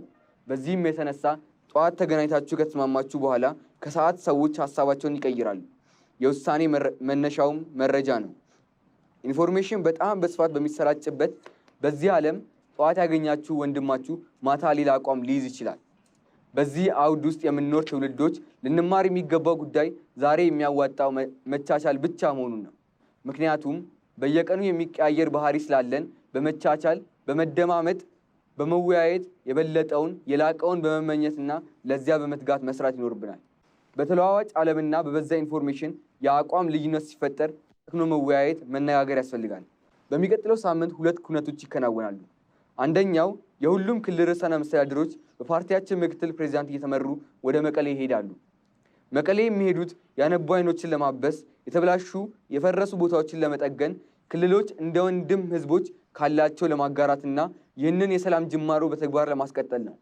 ይህ ጉዞ ዛሬ የምናደርገው ንግግር የተግባር ማስጀመሪያና ወንድም የትግራይ ህዝብ ከጎኑ መሆናችንን ሁሉም ክልሎች የሚያሳዩበት ዕለት ስለሆነ ልክ እንደ ዛሬው ቀን በከፍተኛ ጉጉት የምንጠብቀው ይሆናል። ሁለተኛው ከኦነግ ሸኔ ጋር የሚደረገው ድርድር ከነገ ወዲያ በታንዛኒያ ይጀምራል። ይህን ድርድር የኢትዮጵያ መንግስትና ህዝብ አብዝቶ ይፈልገዋል። በዚህ ድርድር የሚሳተፉ ወገኖች ሁሉ የዛሬዋን ቀን እያሰቡ ከግጭትና ከጦርነት እንደማናተርፍ አውቀው ህግና ስርዓትን ተከትለን ይቅር ተባብለን ሀገራችንን በጋራ ለማነጽና ለመገንባት እንድንችል የወለጋ ህዝብ አሁን ካለበት ስቃይ እፎይ ማለት እንዲችል ሁሉም ወገን የበኩላቸው እንዲያደርጉ ከወዲሁ ጥሪን አቀርባለሁ።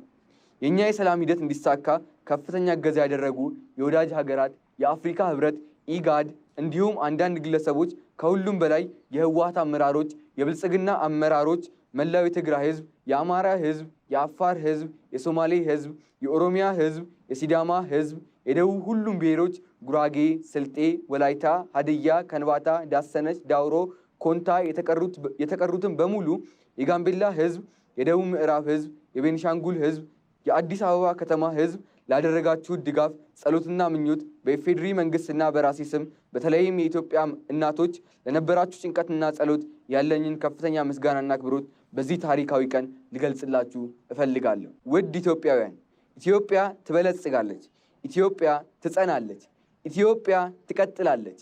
ኢትዮጵያን የሚያስቆማት ምንም ኃይል የለም። ኢትዮጵያን የሚያስቆማት ኃይል የእኛ መጠላላት ብቻ ነው። ከዛሬው ቀን እንማር። የማይወደድና የማይፈለግ የኢትዮጵያ ክፍል የለም። አንዳንዶች ኢትዮጵያ ትገነጠላለች ወይም አንዳንዶች ይገነጠላሉ ይላሉ። ኢትዮጵያ አትገነጠልም፣ ጸንታ ትቀጥላለች። ይልቁንም ለልማቷ፣ ለመጽናቷ፣ ለአንድነቷ የሚያስፈልጋትን የቀራትን ለማግኘት አብዝታ ትሰራለች። ኢትዮጵያ በልጆቿ ጥረት አፍራና ተከብራ ለዘለዓለም ትኑር። ፈጣሪ ኢትዮጵያና ሕዝቦቿን ይባርክ። አመሰግናለሁ። ሚያዝያ 23 ቀን 2015 ዓ.ም አዲስ አበባ። ኤፍሬምን እጅግ በጣም እናመሰግናለን። በዚህ ንግግር ላይ ዶክተር ሳሙኤል ተፈራ በአዲስ አበባ ዩኒቨርሲቲ የአፍሪካና እስያ ጥናትና ምርምር ማዕከል ተባባሪ ፕሮፌሰር የራሳቸውን ሀሳብ እንዲሰጡን በአክብሮት ጋብዛለሁ። ንግግሩ በአጠቃላይ የሚያተኩረው በመንግስትና በህወሓት መካከል በተለይም የሰሜኑ የሀገራችን ክፍል ውስጥ ደም ያፋሰሰን ጦርነት በሰላም ስምምነት መቋጨት መሰረት አድርጎ ምክንያት አድርጎ የምስጋና በተዘጋጀ በዛኑ ያንኑ ለመግለጽ በተዘጋጀ የምስጋና መድረክ ላይ አዲስ ምዕራፍንም ለማብሰር በተደረገ ዝግጅት ላይ የተነገረ ነው። በሰሜኑ ጦርነት ላይ ጭብጡን ያደረገ ወይም በዛ ጉዳይ ላይ የሚያውጠነጥን ቢሆንም የንግግሩ ፍሬ ሀሳብ በተለይም በኢትዮጵያ ውስጥ በተለያዩ ቦታዎች ውስጥ ነፍጥ አንስተው የትጥቅ ትግል ከሚያደርጉ ወገኖች ጋር መንግስት ሰላምን ለማስፈን ሰላምን ለማውረድ እርቅ ለማድረግ በጋራ አገርን ለማጽናት ፍላጎት እንዳለውም የሚጠቅስ ጽሁፍ ነበር። የልማት የእድገት የብልጽግና ግስጋሴያችንን የጀመርናቸውን ትልልቅ ሀሳቦች ውጥኖች ለማሳካት በመሐከላችን በመንገዳችን እንቅፋት ሆኖ ሊያስቸግረን የሚችለው የመጠላላት ኃይል ብቻ እንደሆነ በመግለጽ ይህንኑ ደግሞ ለማስተካከል ተቃርኖዎቻችንን ለማድረቅ ወደ ክብ ጠረጴዛ መተን ሀሳቦቻችንን እንድንለዋወጥ እንድንነጋገርም ሀሳብንም የሚሰጥ የሚጠቁም ነው። ከንግግሩ ልንገነዘበው የሚገባን ወቅታዊና ኮንቴክስቹዋል ወይም አውደ ጽሑፋዊ ጉዳዮችን ስናነሳ ዘላቂ ሰላምን በኢትዮጵያ ውስጥ ለማጽናት ሁሉን አቀፍ አካታች የምክክር ስርዓት እንደሚያስፈልገን ያነሳል። ይህንንም እኛም ኤክስቴንድ ማድረግ እንችላለን። የማያወላውል የውይይት የባህል አብዮት አስፈላጊነትን ይህንን ደግሞ በተከታታይ ማስረጽ እንዲያስችል ከዛም ተሻግሮ የኢትዮጵያን የባህል መሰረቶች እሴቶች የተገነዘበ ማህበራዊ ባህላዊ እሴቶች አሉን። በተለያዩ የሀገራችን ክፍሎች አርብቶ አደሩ ጋር ብንሄድ አርሶ አደሩ ጋር ብንሄድ ጠዋት ወጥቶ ማታ እስከሚገባ ድረስ የሚሳተፍባቸው በተለያዩ በብዙ መልኩ ሊገለጹ የሚችሉ ስርዓቶችና ወጎች እሴቶች ያሉት ማህበረሰብ ወይም ህዝብ ነው ኢትዮጵያ ያላትና ከነዚህ ጋር ደግሞ በአቻነት እነዚህን ሀገራዊ ጉዳዮች ማስተሳሰር ማያያዝ የሚቻልበትን መንገድ ለመጠቆም ይሞክራል። ለዛም ደግሞ ተቋማዊ የሆነ ቅርጽና አደረጃጀት መኖር አስፈላጊ መሆኑንም ያወሳል። ከዛ ጋር ልናያይዘው እንችላለን። ምናልባትም ይህንን ትንሽ ሰፋ ስናደርገው በቅርቡ በተለያዩ የፖለቲካ የሃይማኖት የአስተሳሰብ ልዩነትን ይዘው በሚያራምዱ ኃይሎችና በመንግስት መካከል ዘላቂ ሰላም ለማስፈን በሚደረገው ጥረት ውስጥ እየተደረጉ ያሉ እንቅስቃሴዎችና ጥረቶችንም ለምሳሌነት ማንሳት እንችላለን። የኢትዮጵያ ምክክር ኮሚሽን መመስረትንና ስራውን ማየት እንችላለን። የሽግግር ፍትህ ስርዓት ህግን ወይም ፖሊሲን መቅረጽና መጽደቅንም ማንሳት እንችላለን። ሌላው በኢትዮጵያ የብሔራዊ የሰላም ስትራቴጂ ተቀርጾ ወደ ስራ መገባትን ማንሳት እንችላለን። በጣም ከሰላም ጋር ይያያዛል ብለን በማናስበው መልኩ ምናልባትም እኔም ተሳታፊ የነበርኩበት ደግሞ በቅርቡ ፌብሩዋሪ 16 በሚኒስትሮች ምክር ቤት የጸደቀው የኢትዮጵያ የአደጋ ስጋት አመራር ፖሊሲ ውስጥም አንደኛው ዋና ጉዳይ የሰላም የሰብአዊ ድጋፍና ልማት ጥምርታ ወይም ትሪፕል ነክሰስ የምንለውን እዛም ውስጥ ምን ያህል ሰላም አስፈላጊ ሀሳብ እንደሆነ ያስቀምጣልና እነዚህን እንደ ደጋፊ ስራዎች ወይም እንቅስቃሴዎች አድርገን ማንሳት ያስፈልገናል። ከዛ ባሻገር ሌላው ኪ ሜሴጅ ወይም ቁልፍ መልእክት ጥላቻን፣ መገፋፋትን፣ መዋጋትን በመተው ከልብ ይቅር መባባልን ተላብሰን በአጠረ ጊዜ ውስጥ ያሉብንን ክፍተቶች በመሙላት በማስተካከል በማረም ለመጪው ትውልድ በጠንካራ መሰረት ላይ የተገነባች ኢትዮጵያን ማስተላለፍ ማስረከብ እንዳለብንም በአደራም ጭምር ነው የሚያሳስበው ንግግሩ። ሌላው ንግግሩ ለመረጃ ተደራሽ ከመሆን አንጻር ከዛ ጋር ተያይዘው የሚመጡ አሉታዊ ጎኖችንም በተወሰነ መልኩ በወፍ በረር ጠቅሶ ያልፋል። እንደምታውቁት የዓለም የፖለቲካ አሰላለፍ የፖለቲካ ዋልታዎች በየጊዜው በተለያዩ ምክንያቶች እየተቀያየሩ ነው። ያለን ሀገሮች ተጽዕኖ ፈጣሪ ሀገሮች መምጣት ጋር ከኢኮኖሚ እድገት ጋር ተያይዞ እንደዚህ አይነት ለውጦች ይታያሉና ከነዚህ ለውጦች ጋር ደግሞ ተያይዘው የሚመጡ ደግሞ ትኩሳቶች አሉ። ያለንበት የመልክዓ ምድር ወይም ጂኦፖለቲካል አካባቢ ደግሞ ለዚህ በጣም የተመቸ ነው። እነዚህ ትኩሳቶች ደግሞ መገራት በሰከነ አመራር በሰከነ ልቦና መገራት እንዳለባቸውም ያነሳል ጽሁፉ። ሌላው ንግግሩን ያነሳሱ ተግባራትን በመጨረሻ ደረጃ ስናነሳ የሰላም ስምምነቱን ተግባራዊ እንዲሆን ምክንያት ለሆኑ አስተዋጽኦ ያደረጉ ሰዎችን፣ መሪዎችን፣ አባቶችን፣ እናቶችን ያመሰግናል። ማመስገን ብቻም አይደለም።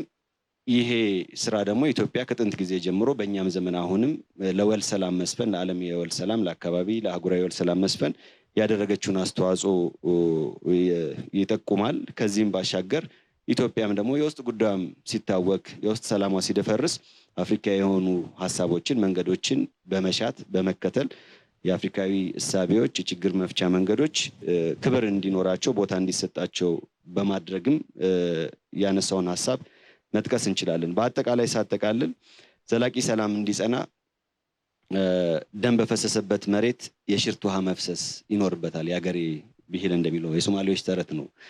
የሽርት ውሃ ስንል ግዴታ ሁለት ወገኖች ተጋብተው ይዋለዱ ብለን ሊትራሊ ብቻ አንተረጉመውም። በንግግር መፍትሄ የሚያመጡ የሚጠቁሙ ሀሳቦች ይወለዳሉ። አክሽነብል ፖይንትስ ይፈጠራሉ እና እንደዚህ አይነት ዴሊብሬሽንስ እንደዚህ አይነት ሀሳቦች፣ አስተያየቶች መልካም ነገርን በመፍጠር ትውልድን ቀጣይነት እንዲኖረው እንዲጸና ያላቸው ሮል ትልቅ እንደሆነ የሚያሳይ ነው። ኢትዮጵያን ለማሻገርና ዘላቂ ሰላምን ለማስፈን ደግሞ ቂምን ትተን በቀልን አስወግደን መስራት ይገባናል። ኢትዮጵያ ሁልጊዜ የሌሎች አጋርና አጀንዳ ተቀባይ ሳትሆን ተጽዕኖ ፈጣሪ ተሰሚ እንድትሆን ዘንድ ሁላችንም በመነጋገር ቁጭ ብለን ዲስከስ በማድረግ ልዩነታችንን በመፍታት መቀጠል አለብን ብዬ አስባለሁ። በጸሎትም ፈጣሪ ረዳን ዘንድም ጽሁፉም እንደሚለው እኔም ምኞቴ እንደዛ ሆኖ ጦርነት ይበቃናል፣ ሰላም ሊጸና ይገባል፣ ሰላም ሊሰፍን ይገባል። አመሰግናለሁ።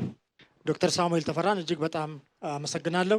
ከዚህ በመቀጠል ገጽ 157 ላይ የስካይ ላይት ሆቴል ምዕራፍ 2 የመክፈቻ ስነስርዓት አስመልክቶ የተደረገውን ንግግር ፎዚያ ሀብታሙ የ10ኛ ክፍል ተማሪ ነች እንድታቀርብልን እጋብዝሻለሁ።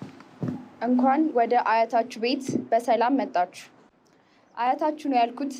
ብዙዎቻችን አየር መንገድን ስናስብ ሳንወለድ ተወልደን ሕፃን ሆነን ታዳጊም ሳለን ይህ ባንዲራና ኢትዮጵያን የሚለው ስያሜው ከኛ ጋር ስለኖረ የአያትነት ስሜት ስላለው ነው የቆየ የተላመድ ነው። የምናውቀው የቅርብ የሆነ የቤተሰብነት ስሜት ስላለው እንደ አያት ይቆጠራል። ከኢትዮጵያ አየር መንገድ ሁላችንም ልንማር የሚገባን አንድ ቁልፍ ነገር የተቋም ዘላቂነትና የተቋም ቀጣይነት ያለውን ፋይዳ ነው። ይህ ተቋም ከ70 ዓመታት በላይ እድሜ ማስቆጠሩ ብቻ ሳይሆን እድገቱም ሳያቋርጥ ኢትዮጵያውያን እየተቀባበሉ ሊያቆዩት በቻለው ልክ መከላከያውም፣ ገቢዎችም፣ ሌሎች መስሪያ ቤቶችም በሙሉ በዚህ መንገድ ሳይቆራረጥ የቀጠለ እድገት ቢኖራቸው ኖሮ ምን አይነት ተቋማት ኢትዮጵያ ሊኖራት እንደሚችል ማሰብ ያስፈልጋል። ከኢትዮጵያ አየር መንገድ ጋር ባቡር ጀምረናል። ታውቃላችሁ፣ ከአዲስ አበባ ጅቡቲ የጀመርነው ዛሬ አይደለም። ለምንድን ነው የኢትዮጵያ አየር መንገድ በተለያዩ የአፍሪካ ሀገራት ሼር ወስዶ እየሰራ ኢትዮጵያን፣ አፍሪካን ከዓለም እንዳገናኘ የኛ የባቡር ቴክኖሎጂ ሴኔጋል ያልደረሰው፣ ደቡብ አፍሪካ ያልደረሰው ብለን መጠየቅ አለብን። በእድሜ ከሆነ አይለያዩም። በዚያ ልክ እድገቱ ቢረጋገጥ ኖሮ ዛሬ ከአዲስ አበባ ጅቡቲ ሳይሆን ከአዲስ አበባ ፕሪቶሪያ የባቡር መንገድ ይኖረን ነበር ማለት ነው። የኢትዮጵያ ቴሌኮሙኒኬሽን እድሜው ከአየር መንገድ የሚያንስ አይደለም፣ ይበልጣል። ለምንድን ነው የኬንያ፣ የናይጄሪያ፣ የሴኔጋል ቴሌኮሙኒኬሽን ውስጥ እኛ ድርሻ የሌለን? በአየር ብቻ ሳይሆን በቴክኖሎጂ አፍሪካን የማናገናኘው ለምንድን ነው ብለን መጠየቅና መቆጨት ይፈልጋል። የኢትዮጵያ ፖስታ አገልግሎትም እንደዚሁ ነው። እነዚህ ተቋማት አንዳንዶቹ በሀገር ደረጃ ላቅ ያለ ስራ ሰርተው በአፍሪካ ደረጃ ሚናቸው ጎልቶ የማይታይበት ሚስጥር ምንድን ነው ያላችሁ እንደሆነ የዘላቂነት አለመኖር ነው። ኢንስፓየር ማድረግ ቪዥን ያለው ተቋምና ከሰዎችና መንግስታት መቀያየር ጋር የማይቀያየር የእድገት ትራክ ውስጥ መግባት አለመቻላቸውን ያሳያል።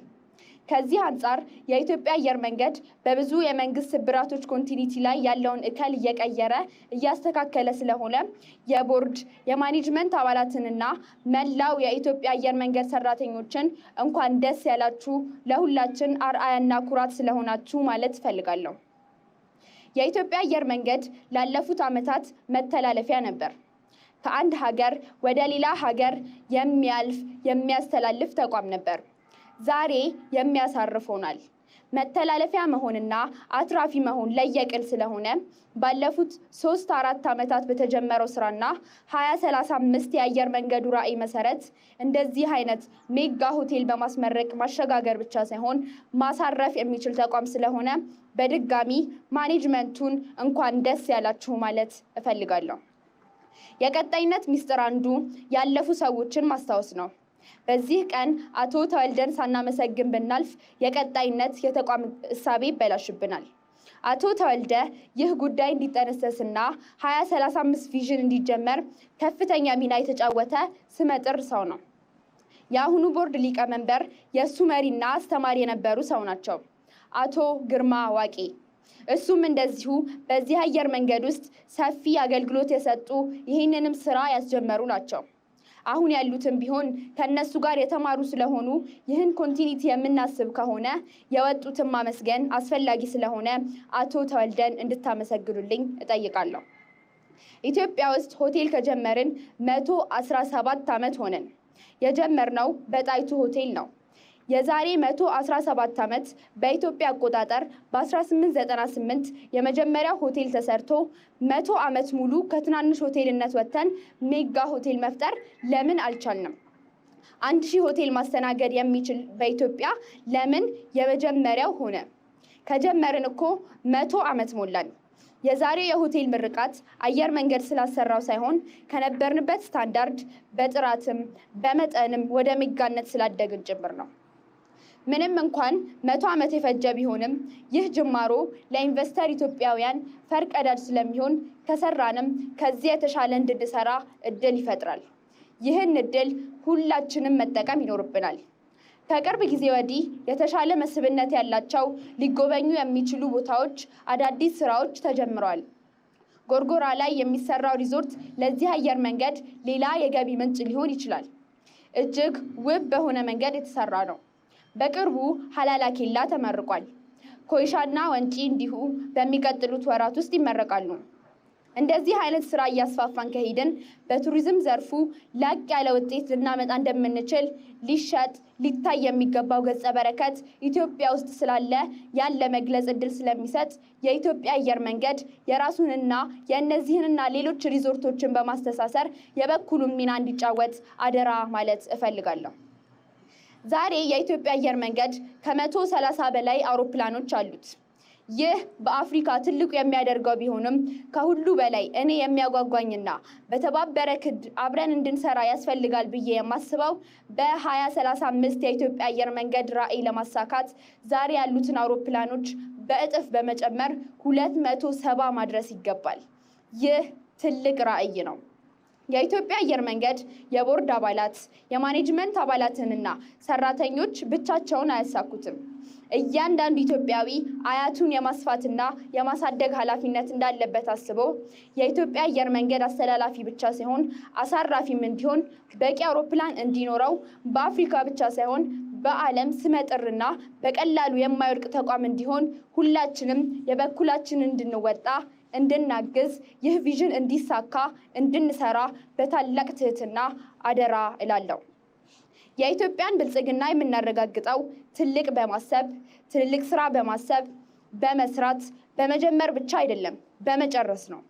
አስቡት፣ አዲስ አበባ ውስጥ ስንትና ስንት ሆቴል የዛሬ 5፣ 6 እና 10 ዓመት ተጀምሮ ቆሞ እንዳለ። በ3 ዓመት ጊዜ ውስጥ ይህንን የሚያክል ስራ መስራት ከተቻለ ለምን ቆሙ? ሁሉም እንዲጠናቀቅ ምን ማድረግ አለብን? አሳይመንት ለሁላችን የሚታይ ይሆናል። የመጨረሻው መልእክቴ እንደ አየር መንገድ ልባችንና ራዕያችን ሰፍቶ በአፍሪካ የምንወዳደር የምንልቅ ትልቅ ተቋም መሆን ሲገባን በሰፈር ፉክክር በአጭር እያስቀረን ያለው ቫይረስ ከኮሮና የባሰ ስለሆነ ከሰፈር እይታ ወጥተን በአፍሪካ ገበያ ውስጥ ለመወዳደርና ለማደግ የምንችል ሰዎች ለመሆን አደራ ማለት እፈልጋለሁ። እዚህ የተገኛችሁ እንግዶች በቅርብ የተከፈተውን ሀላላ ኬላን እንድታዩ እጋብዛችኋለሁ። የኢትዮጵያ አየር መንገድ እዚያ ያለውን አየር መንገድ እንዲያስፋፋውና ለእንግዶች ምቹ እንዲያደርገው ኮይሻን፣ ወንጪን፣ ጎርጎራን በዚህ ህሳቤ እንዲያይ አዳዲስ ስራዎችን እንሰራለን። የኢትዮጵያን ብልጽግና እናረጋግጣለን። ትልቅ ነበርን ትልቅም እንሆናለን ሳይሆን ትልልቆች ከደረሱበት በላይና መፍረስ የማይችል ሀገር እናንጻለን። ለዚህ ኢትዮጵያውያን ልባችን የሰፋ ይሁን። እኛ ለማኞች አይደለንም። ሰርተን የምንለወጥ እንድንሆን እንድንተባበር ከሰፈር እይታ እንድንወጣ የመተው የማለፊያ ይቅርታ ልብ እንዲኖረን ትልቁን ነገር አስበን ለዚያ እንድንተጋ አደራ ማለት እፈልጋለሁ። እንኳን ደስ ያላችሁ። ይህ ነገር እንዲቀጥል እንዲስፋፋ በትብብር የኢትዮጵያን ብልጽግና እንድናረጋግጥ አደራ እያልኩ የአየር መንገዱ ሰራተኞች፣ ማኔጅመንት፣ የቦርድ አባላት እንዲሁም መላው የኢትዮጵያ ሕዝብ እንኳን ደስ ያላችሁ፣ እንኳን ደስ ያለን ማለት እፈልጋለሁ። አመሰግናለሁ። ሚያዝያ 28 ቀን 2015 ዓ.ም ስካይላይት ሆቴል አዲስ አበባ። ፎዚያን እጅግ በጣም እናመሰግናለን። በዚህ ጽሁፍ ላይ የራሳቸውን ሀሳብ የሚያካፍሉን ትህትና ሙሉሸዋ ለገሰ በቅብብሎሽ ባደራ የተረከቡትን የአስመጭነት የቤተሰብ ድርጅት ወደ አምራችነት ያሸጋገሩ ጠንካራ ሴት መሪ፣ እናት፣ እህት፣ የዋሪት ሙሉ ጥላ ኢንተርናሽናል ኃላፊነቱ የተወሰነ የግሉ ኩባንያ ማኔጂንግ ዳይሬክተር ናቸው። ለሳቸው እድሉን እንሰጣለን። አገር በተቋም ይመለከታል ወይም ይገለጻል፣ ተቋም ደግሞ በአገር ይገለጻል። ይህ ሂደት በተለይ ቅብብሎሽ ወይም ደግሞ ተቀብሎ አሻሽሎ ማሻገርን የመሰለ ነገር ሊታይበት የሚገባና ይህም ደግሞ ማስረጃ የሆነው የኢትዮጵያ አየር መንገድ ለመሆኑ እዚህ ጋር የተጠቀሱት ሁኔታዎች አሉና ያንን ጠለቅ ባለ መልኩ ለመግለጽ እሞክራለሁ። በእርግጥ ምንድነው ያላችሁ እንደሆነ የዘላቂነት አለመኖር ነው። በተለይ ዘላቂ የሆኑ የተለያዩ ድርጅቶችን እንዳናይ ያደረገን በሀገራችን ውስጥ በተለይ ኤክስፖዠርን በተመለከተ ወጣ ብሎ ማየትን፣ መመኘትን፣ አላማ መቅረጽን፣ ግቡን ደግሞ የሚመታበትንም ጥረትና ፕሮግራም ማድረግን የዘላቂነትን መንፈስ እንዲኖረው ታላቅ አስተዋጽኦ አለው ብዬ ነው የማስበው። ጥረት በተለይ ደግሞ ውጤት ሊያመጣ እንደሚችል እዚህ ላይም ደግሞ ማየት ችለናል። ቪዥን ያለው ተቋም ዘላቂነትን ማረጋገጥ ይችላል። ያንን ቪዥን ደግሞ ላሉት ለስራ ባልደረባዎች እንዲወርድ ማድረጉ ደግሞ ለዘላቂነቱ ማረጋገጫ ይሆናል። ይህ የአየር መንገድ ላይ የታየው ሂደት በተለይ በማንኛውም የኃላፊነት ደረጃ ላይ በምንሆንበት ጊዜ አገርም ሲመራ ተቋምም ሲሞራ ለራስ ብቻ ሳይሆን ሌላውም ተቀብሎ እንዲወስደው የሚያሳይ ንግግር ነው ብዬ ነው እኔ ያየሁት። የዛሬ መሪ ለተቀጣዩ ተቀባይ አስተማሪ መሆን አለበት። ያ ደግሞ ሊረጋገጥ የሚችለው በጽሁፍ በዶክመንት አድርጎ ተሻጋጋሪነት ያለበትን ሂደት ሲከተል ነው። ያ መከተሉ አስተዋጽኦውን ከፍ ያለ እንዲያደርግ ያደርገዋል። ቅብብሎሹንም ደግሞ ያቀለዋል። በተለይ ተቋማት ከዚህ ቀደም ያሉትን የአመራር ሂደቶች አዲስ መሪ በሚመጣበት ጊዜ ተቋም ላይ የራሱን ለማስቀጠል እንጂ ምን ተሰራ ብሎ እንደ መነሻ አይቶት አይሄድም። ልቀይረው እንጂ መነሻዬ ምን ነበረ፣ ታሪኩ ምን ይመስላል የሚለው ሂደት ባለመኖሩ ምክንያት ብዙ ተቋሞች ለሚፈለገውን እድገት የማያሳዩበት ሁኔታ አለ። ጠቅላይ ሚኒስትራችንም እዚሁ ላይ የገለጹት ቅብብሎሹ በተለይ እዛው ባሉት ተቀባይ ሆነው ከስር ሆነው በመማራቸው አስተማሪና ተማሪ ሂደት በመኖሩ ነውና ያም አንዱም ለማስተማር ያልተቆጠበበት ሌላውም ለመማር ደግሞ ሂደት ያረገበት ሂደት ስለነበረ ቅብብሎሹን በዚህ መልኩ አድርጎታል። ያለ እረፍት ለመስራት የተዘጋጀ ዜጋ አገር ወዳድ መሆን ይፈልጋል። በተለይ እረፍት የሚለውን ነገር ያደረደትን ወይ የተቋም እድገትን ለማረጋገጥ እረፍቱን ብቻ ሳይሆን ማሳቡን ራቅ ብሎ የሚኖረውን ራዕይ ማየት ሲችል የተሻለ እንዲሰራ እድል ይሰጠዋል። ይህንን ደግሞ ለማድረግ መሪ ታላቅ ሚና አለው። ጥሩ መሪ ባለበት ጥሩ ተቀባይ ይኖራል። ተቀባይ ባለበት ደግሞ መሪ ከጎኑ ሆኖ ተቀባዩ መሪው እየመራው አለበለዚያ ደግሞ እያነጸው ሲሄድ ደግሞ ቅብብሎሹን የተሻለ ያደርገዋል ማለት ነው። አባት 4 ፎቅ ሰርቶ ከሆነ ልጅ 8 ፎቅ ለመስራት ማቀድ አለበት። ያ ዛሬ 1000 ሰዎችን የሚችል ሆቴል ያየ ሌላ ደግሞ ባለሀብትም ሊሆን ይችላል ሌላ ሰፋ ያለ 2000 የሚይዝ እንዲያቀድ ያደርገዋል። ቅብብሎሽ ብቻ ሳይሆን አሻሽሎ ማሳደግም አብሮ መሄድ አለበት ማለት ነው። ከዚህ ጋር ተያይዞ አንዱ ሊያድግ ብቻውን ሊያሳድግ የሚሰራበት ሂደት መኖር አለበት። ከዚህ ንግግር ያየሁት የአንዱ የአየር መንገድ ማደግ የሌላውን ማደግ አሲስት የሚያደርግበት እንጂ ብቻውን ማደጉ በዛ ቦታ ላይ ዘላቂነት ሂደት እንዲኖረው ይረዳል ተብሎ አልታሰበም። ሌላው ምንድነው የስራ ወዳድነት ስለመኖር አብሮ ማደግ የኑሮ ዘይቤን የማስተካከልና የማሰብ አብሮ ደግሞ ያስተሳሰብ ለውጦች ያስፈልጋሉ። ከዛ በፊት የነበረው አመራር ለወደፊት ለሚኖረው አመራር ተቀባይነትንና ያንን ደግሞ ጠንካራ ጎኑን አስፍቶ በተለይም በወቀሳ ሳይሆን በድጋፍ ወደፊት የሚሄድበትን ነገር ማስተካከል ይቻላል። ትልቁ ከንግግራቸው የወሰድኩት ቲንክ ቢግ ነው። በትልቁ ማሰቡ እንዴት እንደምንችል ነው እንጂ ልንጨነቅ የሚገባው እንዴት እንደማንችል በተጨነቅን ቁጥር ያ የምንሄድበት መንገዶች ሁሉ በኔጌቲቭ ኤነርጂ የተሞላ ይሆናል። ስለዚህ እንዴት እንደምናሳድግ በሄድንበት ቁጥር የምንፈጥራቸውንና የምናመጣቸው ትልልቅ መፍትሄዎች ሰፊ ይሆናሉ ብዬ አስባለሁኝ። ጠንካራ ፋውንዴሽን ያላቸው የተለያዩ ሀሳቦች ሊመጡ ይችላሉ። ጠንካራ ፋውንዴሽን ያላቸው ነፋስ በመጣ ቁጥር የሚወድቁበት ሂደት አይኖርም።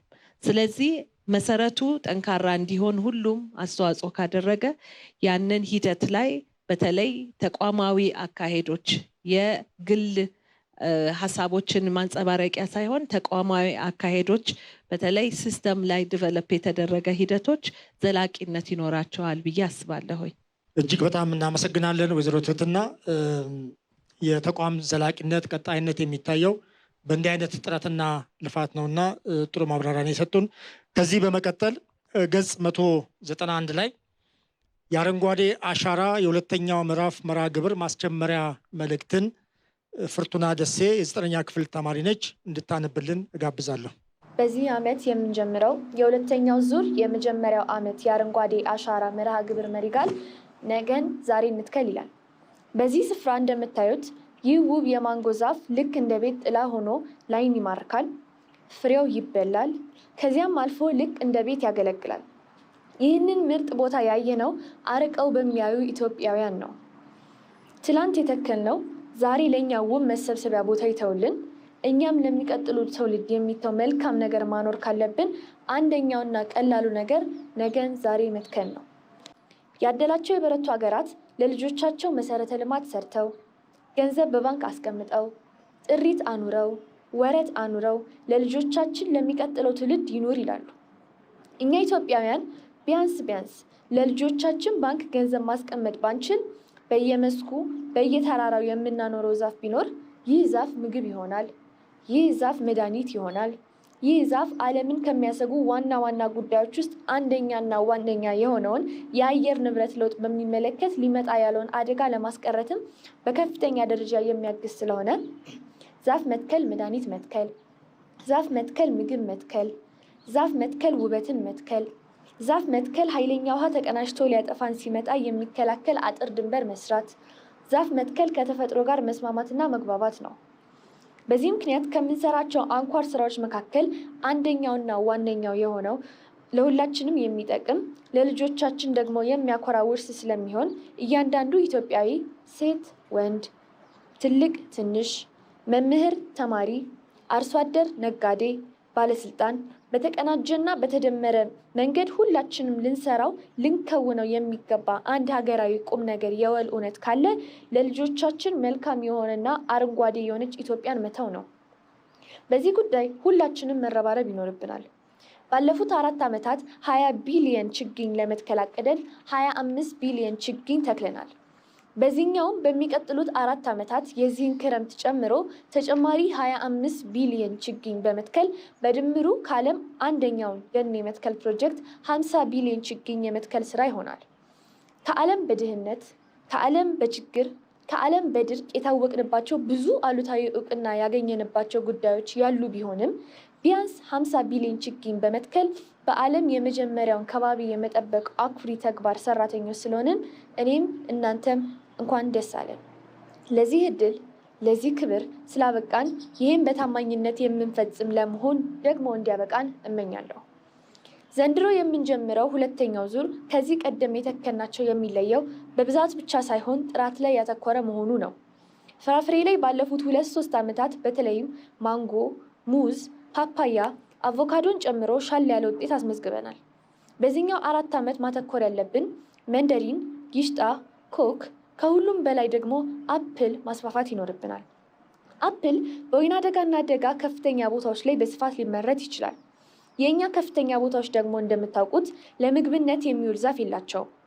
አዲስ አበባና ዙሪያዋን ጨምሮ በከፍተኛ መጠን መትከል ያለብን አንድ የፍራፍሬ ዝርያ አፕል ይሆናል። አፕል በሀገር ውስጥም ከሀገር ውጭም በእጅጉ ያስፈልጋል። እነዚህ ፍራፍሬዎች በምግብ ራስን ለመቻል ያለንን መሻት ለመከወን የሚያግዙ ስለሆነ እየተከልን እግረ መንገድ የምግብ ፍላጎታችንን ለመመለስ የሚያስችል ስራ እንሰራለን። ሁለተኛው ትኩረት የሚሆነው አገር በቀል ዛፍ ነው። የምንተክላቸው ዛፎች ከኛው ጋር የተፈጠሩ የሚኖሩ የሚገጥሙንን መከራ የሚቋቋሙ እንዲሆኑ በአብዛኛው አገር በቀል እንዲሆኑ ይመከራል። በጥራት ላይ ስናተኩር ምግብና አገር በቀል ላይ ካተኮርን ካለምንም ጥርጥር ልጆቻችን ተመራምረው በርከት ያለ መድኃኒት ከዚያ ውስጥ ሊያገኙ ይችላሉ። ጥራትን መሰረት ያደረገ 50 ቢሊዮን ችግኝ ኢትዮጵያ ላይ እስከሚቀጥለው ምርጫ ይህ መንግስት ማሳካት ከቻለ አንድ በዘመናት መካከል የማይናወጥ አሻራ አስቀመጥን ማለት ነው። ይህንን በከፍተኛ የኃላፊነት ስሜት መምራት ስለሚያስፈልግ የሃይማኖት አባቶች፣ መምህራን፣ ተማሪዎች፣ ሙሽሮች ሁሉም ኢትዮጵያዊ በያለበት ስፍራ ይህንን ተግባር በመፈጸም ለልጆቹ አንድ የሚጨበጥ ነገር የመተውን ስራ እንዲማሩና እንዲያስተምሩ ማድረግንም የህይወት አካል ልምምድ እንዲያደርጉ እዚህ ያላችሁ ኃላፊዎች፣ መላው የኢትዮጵያ ሕዝብ በከፍተኛ ኃላፊነት ስሜት እንድንከውን አደራ ልላችሁ እፈልጋለሁ። ዛሬ የምንጀምረው ተከላ በየቀኑ እስከ መስከረም የሚከናወን ይሆናል። በጥራት እንተክናለን፣ በጥንቃቄ እንተክላለን። የመብቀል ምጣኔውም ዘንድሮ አምና ካቻምና ከነበረው ሻል እንዲል እናደርጋለን። ይህ የዝናብ መጠንን ይጨምራል፣ የአየር ጸባይ ያረጋጋል፣ የምግብ ፍላጎታችንን በስፋት ለመመለስ ያግዛል። እንደዚህ መልካም አይነት ተግባር ላይ የሚሳተፉ ዜጎች በሙሉ ክብር ሊሰማቸው ይገባል። ከምናጠፈው በርካታ ጊዜ ውስጥ ውስኑን ቀንሰን ኢትዮጵያን በማልበስ ነገን ዛሬ እንድንተክል ሁላችሁንም በታላቅ ትህትና ጠይቃለሁ። መልካም ጅማሮ፣ ያማረ ፍጻሜ ይሁንልን። አመሰግናለሁ። ሰኔ 1 ቀን 2015 ዓ.ም አፋር ክልል። ፍርቱና እጅግ በጣም አመሰግናለሁ። በዚህ ንግግር ላይ ሙያዊ ሀሳባቸውን እንዲሰጡን ዶክተር መሳይ ሙሉጌታ በአዲስ አበባ ዩኒቨርሲቲ የሀገር ልማት ጥናት ኮሌጅ በማህበራዊ ኢኮኖሚያዊ ልማትና የአካባቢ ጥናት ተባባሪ ፕሮፌሰር አስተያየታቸውን እንዲሰጡን ጋብዛለሁ።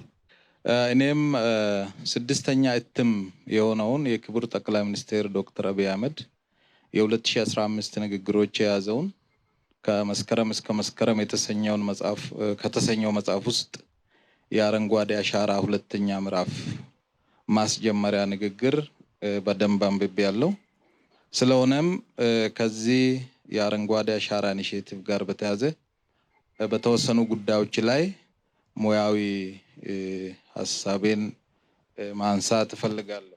ከነዚህ ውስጥ አንደኛው የመጽሐፉ ወቅታዊነት ነው። መጽሐፉ እጅግ በጣም ወቅታዊ ነው። በሀገራችን እየተከናወነ ያለው የአረንጓዴ አሻራ ኢኒሼቲቭ ዓለም በአየር ንብረት ለውጥ እየተጨናነቀች እና መውጫ መንገድ እየፈለገች ባለችበት በአሁኑ ወቅት መሆኑ ነው ወቅታዊ የሚያደርገው አንዱ።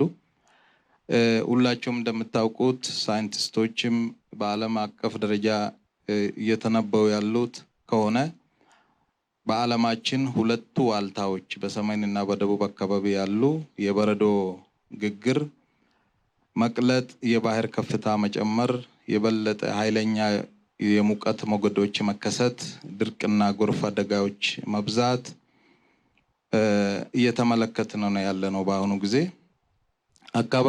አካባቢያችን በተገቢ ሁኔታ ካልጠበቅን በሰው ሰራሽ የሙቀት አማቂ ጋዞች ምክንያት የሙቀት መጠን መጨመር እንደሚቀጥል ሳይንቲስቶች እየተነበዩም ይገኛሉ። እኛም ክስተቶቹን እያየን ነው በዚህ በሀገራችን። ስለሆነም አረንጓዴ አሻራ ኢኒሼቲቭ ከኛ ሀገር አልፎ ለሌላ የዓለማችን ክፍልም እጅግ በጣም ጠቃሚ ተግባር ነው።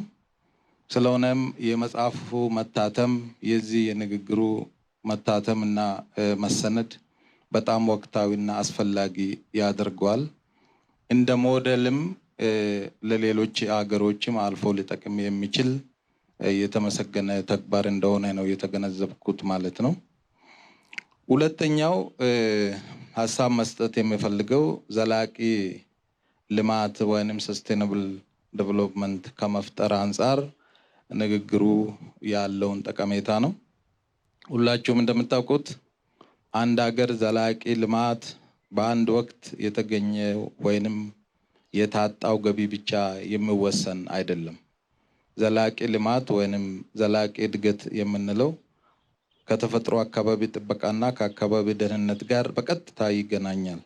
የተፈጥሮ አካባቢያችን በአግባቡ ካልጠበቅን የኢኮኖሚ እድገቱ ዘላቂ ወይንም ቀጣይ ሊሆን አይችልም። የተፈጥሮ አካባቢን ወደ ተሻለ ሁኔታ መለወጥ ማለት አካባቢን አረንጓዴ ከማድረግ አንጻር የሚወሰድ እርምጃ ብቻም አይደለም። ድህነትን በዘላቂነት ለመቀነስና ዘላቂ ልማት ለማረጋገጥም ከፍተኛ አስተዋጽኦ እንዳለው ሁላችንም የምንገነዘበው የምናውቀው ጉዳይ ነው። አረንጓዴ አሻራ ኢኒሼቲቭ የምንለው ከብክለት ጋር በተያያዘ ሊከሰቱ የሚችሉ በሽታዎችን በመቀነስ አምራች ኃይልን ጤና እንደሚጠብቅ፣ በሁለተኛ ደረጃ የተፈጥሮ ሀብት መራቆትን በመከላከል የምግብ ዋስትናን ለማረጋገጥ እንደሚያግዝ፣ ታዳሽ ኃይል፣ ታዳሽ ግብርናና ኢኮ ቱሪዝምን በማሻሻል የኢኮኖሚ እድሎችን እንደሚያጎለብትና የስራ እድል በመፍጠርም ከፍተኛ አስተዋጽኦ እንዳለው ሁላችንም የሚገነዘበው ጉዳይ ነውና ንግግሩም በዚህ ሁኔታ መሰነዱ እጅግ በጣም ተገቢ መሆኑን የሚያሳይ ጉዳይ ነው። ሶስተኛውና በጣም አስፈላጊ ሆኖ ያገኘሁት የአካባቢ ጥበቃ መነቃቃትን ከመፍጠር አንጻር ነው ያየሁት። ሁላችሁም እንደምታውቁት ኢትዮጵያ አንድ ወቅት በግምት 50% የሚሆነው መሬቷ በደን የተሸፈነ እንደነበር በርካታ ዶክመንቶች ያሳያሉ። ነገር ግን በአካባቢ ጥበቃ ላይ ጥሩ ግንዛቤ ስላልነበረን ኢትዮጵያ እርቃናቸውን ሊቀሩ ከተቃረቡ ሀገሮች ተርታ ሆና ነበረ።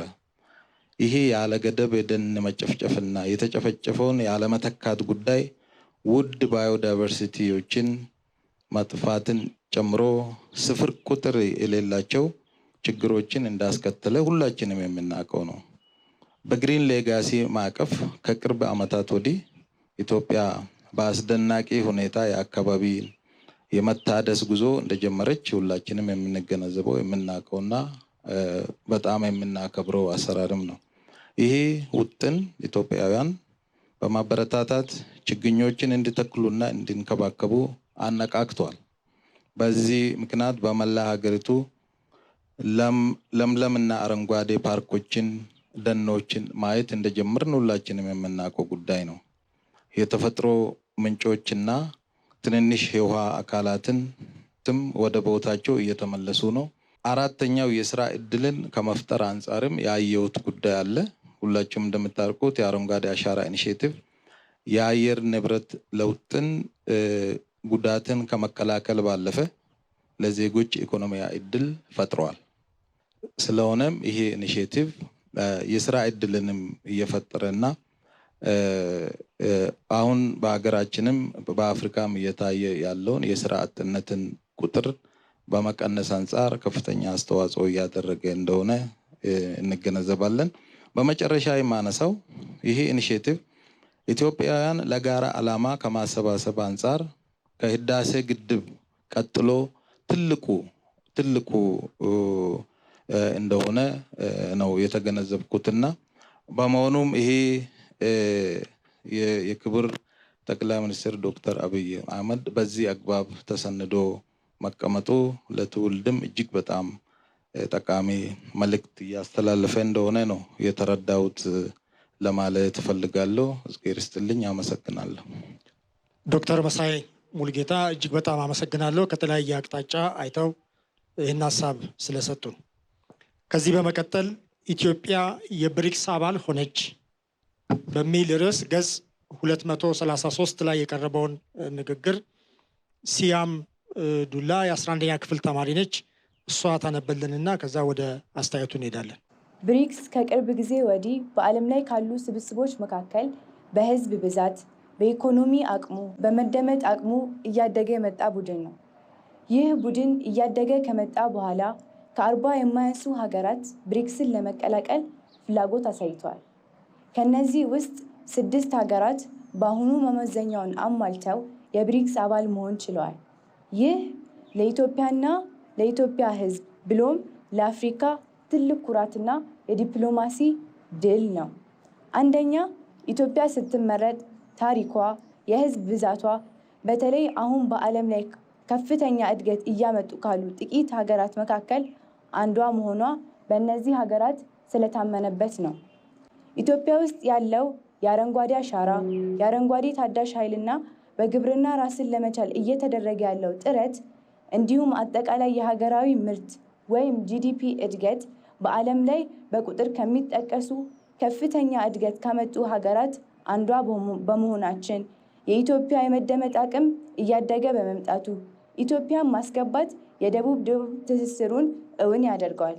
የደቡብ ትብብሩ ኢትዮጵያ በሌለችበት ሙሉ አይሆንም በሚል አብዛኛው ባላቸው የጂዲፒ አቅም ከፍ በሚል ሀገራት የተወሰዱ ቢሆንም ኢትዮጵያ ባላት ተስፋና አጠቃላይ የእድገት ሂደት ለመመረጥ በቅታለች። ብዙዎች ለመካተት የሚፈልጉበት መድረክ ነው። በብዙ ትግል፣ በብዙ ንግግር የተገኘ ድል ነው። ለዚህም ቻይናን በእጅጉ እናመሰግናለን። ከፍተኛ እርዳታ አድርገውልናል። ህንድንም በብዙ እናመሰግናለን። ሩሲያንም በብዙ እናመሰግናለን። ብራዚልንም እንዲሁ። ደቡብ አፍሪካን አብዝተን እናመሰግናለን። ከሁሉም ጋር በነበረን ውይይት ኢትዮጵያ የብሪክስ ቤተሰብ አባል መሆን ለአፍሪካም ለደቡብ ትብብርም በዓለም ላይ ባላት የዲፕሎማሲ መደመጥ አቅምም ወሳኝ መሆኑን አምነዋል። ከዚህ ባሻገር ከፕሬዝዳንት ሺ ጋር በነበረን ውይይት የሚቀጥለው ዓመት የዕዳ ክፍያ አጠቃላይ የዕዳ ማሸጋሸግ እስኪከናወን ድረስ ለ1 ዓመት እፎይታ ሰጥተውናል። በብዙ መስኮች የትብብር ስምምነት አድርገናል። ያም በጣም ትልቅ ውጤት ነው። ዛሬም እንደሰማችሁት ከህንድ ጠቅላይ ሚኒስትር ሙዲ ጋር በነበረን ስብሰባ በሳይንስና ቴክኖሎጂ፣ በወታደራዊ፣ በንግድና ኢንቨስትመንት አብረን ለመስራት ተስማምተናል። አጠቃላይ የሚታየው ድባብ ኢትዮጵያ ትልቅ ሀገር ናት፣ ታሪክ ጠገብ ሀገር ናት፣ ተስፋ ያላት ወጣት ሀገር ናት። አሁን እየተመዘገበ ያለው ድል፣ እየተመዘገበ ያለውን ኢንቨስትመንት፣ እየተመዘገበ ያለውን ለውጥ ኢትዮጵያውያን በውል ባይረዱትም ዓለም በደንብ ተገንዝቦ በዚያ ደረጃ እውቅና እየሰጠ ይገኛል። እንደሰማችሁት ዓለም በሙሉ በከፍተኛ አድናቆትና ምስጋና ነው እየተቀበለ ያለው። ለእኛም ትልቅ ድል ነው። ኢትዮጵያ ባለፉት ጥቂት 10 ዓመታት ከተመዘገቡ ትላልቅ ዲፕሎማሲያዊ ድሎች አንደኛውና ዋነኛው ሊባል ይችላል። ዝም ብሎ መግባት ሳይሆን በኢኮኖሚ እድገት፣ በህዝብ ብዛት፣ በዓለም በመደመጥ አቅማችን ወደፊት ባለን ተስፋ በአፍሪካ ውስጥ ትልቅ ተደማጭነት ያላት ሀገር እሷን ጥለን አፍሪካን አካተን ማለት አንችልም የሚል ድምዳሜ ተደርሶ ጭምር ስለሆነ የገባ ነው።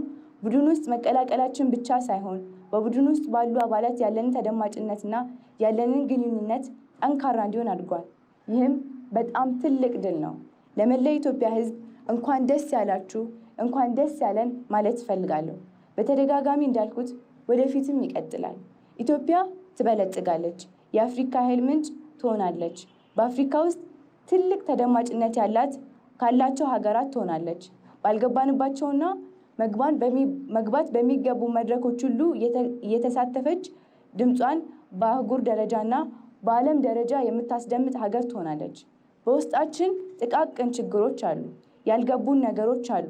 እነሱ እየገቡን እየተፈቱ አንድ እየሆንን እየተደመርን ታላቋን ለልጆቻችን የኩራት ምንጭ የሆነች ኢትዮጵያን መፍጠር ይኖርብናል።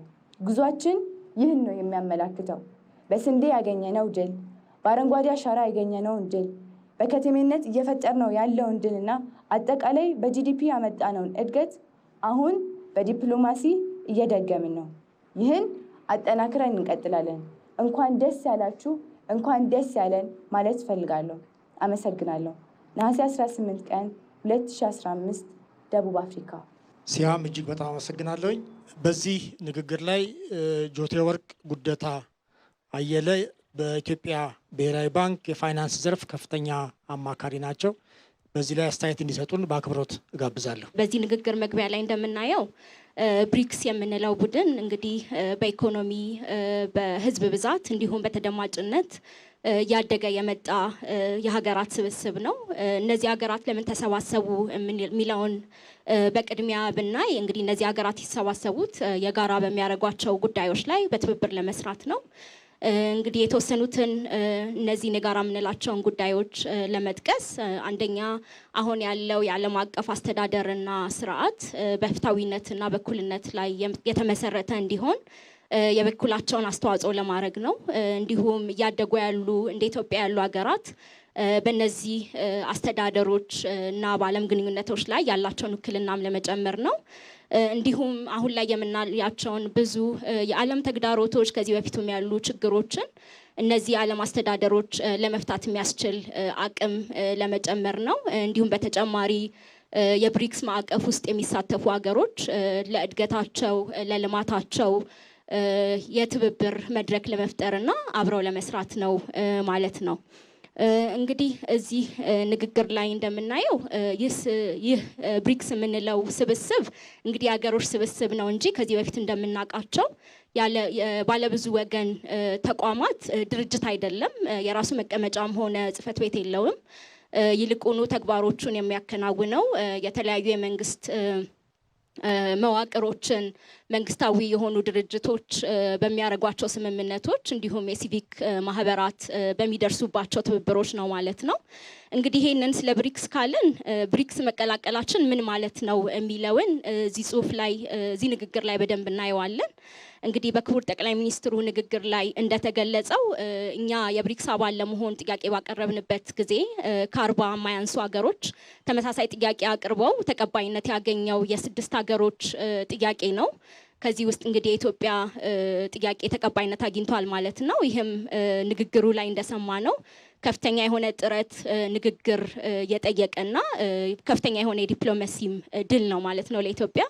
ይሄ የሚሆነው እንግዲህ የብሪክስ አባል ሀገራት በኢትዮጵያ ላይ የጣሉትንም እምነት ማሳያ ነው። እዚህ ንግግር ላይ እንደምናየው እንግዲህ እምነት ከምን መነጨ የሚለውን ለማየት ያው እንደምናውቀው ኢትዮጵያ ካላት የህዝብ ብዛትና የኢኮኖሚ አቅም እንዲሁም ደግሞ በተለይ ባለብዙ ወገን ኦር መልቲላተራል በምንለው ዲፕሎማሲ ውስጥ የብዙ የ10 ዓመታት ልምድ ከግምት ውስጥ በማስገባትና የደቡብ ማዕቀፉን ደግሞ ከማጠናከር አንጻር ኢትዮጵያ በአፍሪካ ውስጥ ያላትን ታሪካዊና አሁናዊ ቦታ ከግምት ውስጥ በማስገባት ነው ማለት ነው።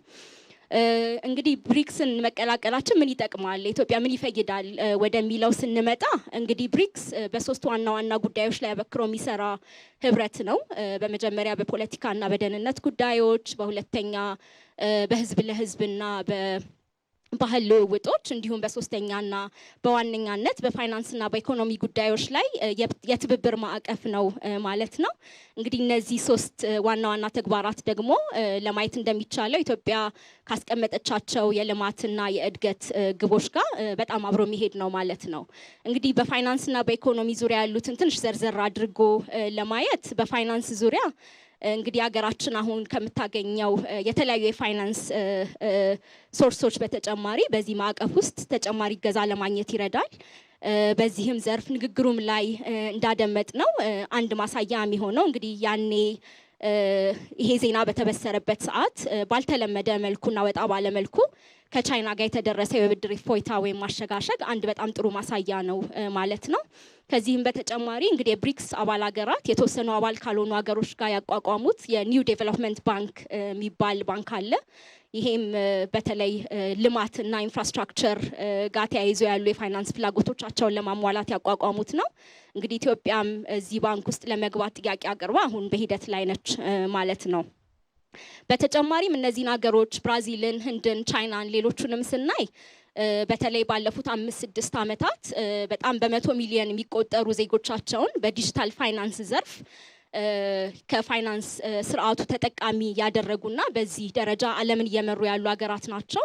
ስለዚህ ከዚህም አንጻር ኢትዮጵያ አሁን ለያዘችው የፋይናንሻል ኢንክሉዥን አጀንዳም ከፍተኛ የልምድ የእውቀት ልውውጥ የሚደረግበት ነው ማለት ነው። እንዲሁን አሁን ያለው የብሪክስ የ2020 እስከ 2025 ያስቀመጡትን የኢኮኖሚ ማዕቀፍ ብናየው ይሄ ዲጂታል ኢኮኖሚ የሚባለውን ነገር እንደ አንድ ቁልፍ ተግባራቸው ይዘውታል። ይሄም ኢትዮጵያ ውስጥም ክቡር ጠቅላይ ሚኒስትሩ የሚመሩትን የዲጂታል ፋይናንስ የዲጂታል ኢኮኖሚ ግቦችን ለማሳካት ከፍተኛ አስተዋጽኦ ያደርጋል ማለት ነው። ከፋይናንስም ውጪ እንግዲህ በኢኮኖሚው ስናየው አዳዲስ የንግድ መዳረሻዎችን ከማግኘት አንጻር፣ ኢንቨስትመንትን ከመሳብ አንጻር እንዲሁም በማኒፋክቸሪንግ ዘርፍ በተለይ እነዚህ ሀገሮች በጣም በትኩረት የሚሰሩ ከመሆናቸው አንጻር ኢትዮጵያ ከፍተኛ ጠቀሜታ ታገኛለች ማለት ነው። በሌላ አንጻር የብሪክስ አባል ሀገሮችን ስናያቸው ወደ ውጭ ዜጎቻቸው በቱሪዝም መልክ የተለያዩ ሀገር የመጎብኘት ከፍተኛ ልምድ ያላቸው ናቸው። እንግዲህ ይሄንን ካለን አሁን ላይ ምን እያደረግን ነው የሚለው ላይ እንደው ትንሽ ለመናገር እንግዲህ አሁን ላይ ኢትዮጵያ የብሪክስ ሙሉ አባል ሆናለች እንደምታውቁት። ይሄንንም ከዚህ ማዕቀፍም ተጠቃሚነቷን ለማረጋገጥ ሸርፓ የምንለውን ወይም ዋና ተጠሪ በመመደብ እንዲሁም የተለያዩ የሚኒስትሮች ታስክ ፎርስ እንዲሁም የከፍተኛ ባለሙያዎችን ታስክ ፎርስ በማቋቋም በንቃት እየተሳተፈች ትገኛለች ማለት ነው። በጣም አመሰግናለሁ። እጅግ አመሰግናለሁ ወይዘሮ ጆቴወርቅ። ይሄ ብሪክስ ኢትዮጵያ አባል መሆኗ በተለያዩ የኢኮኖሚ ዘርፎች ላይ የሚኖረውን አስተዋጽኦ እና ወደፊት እድገታችንም የሚያመጣውን ኢምፓክት ጭምር ነው የገለጹልን። እጅግ በጣም አመሰግናለሁ።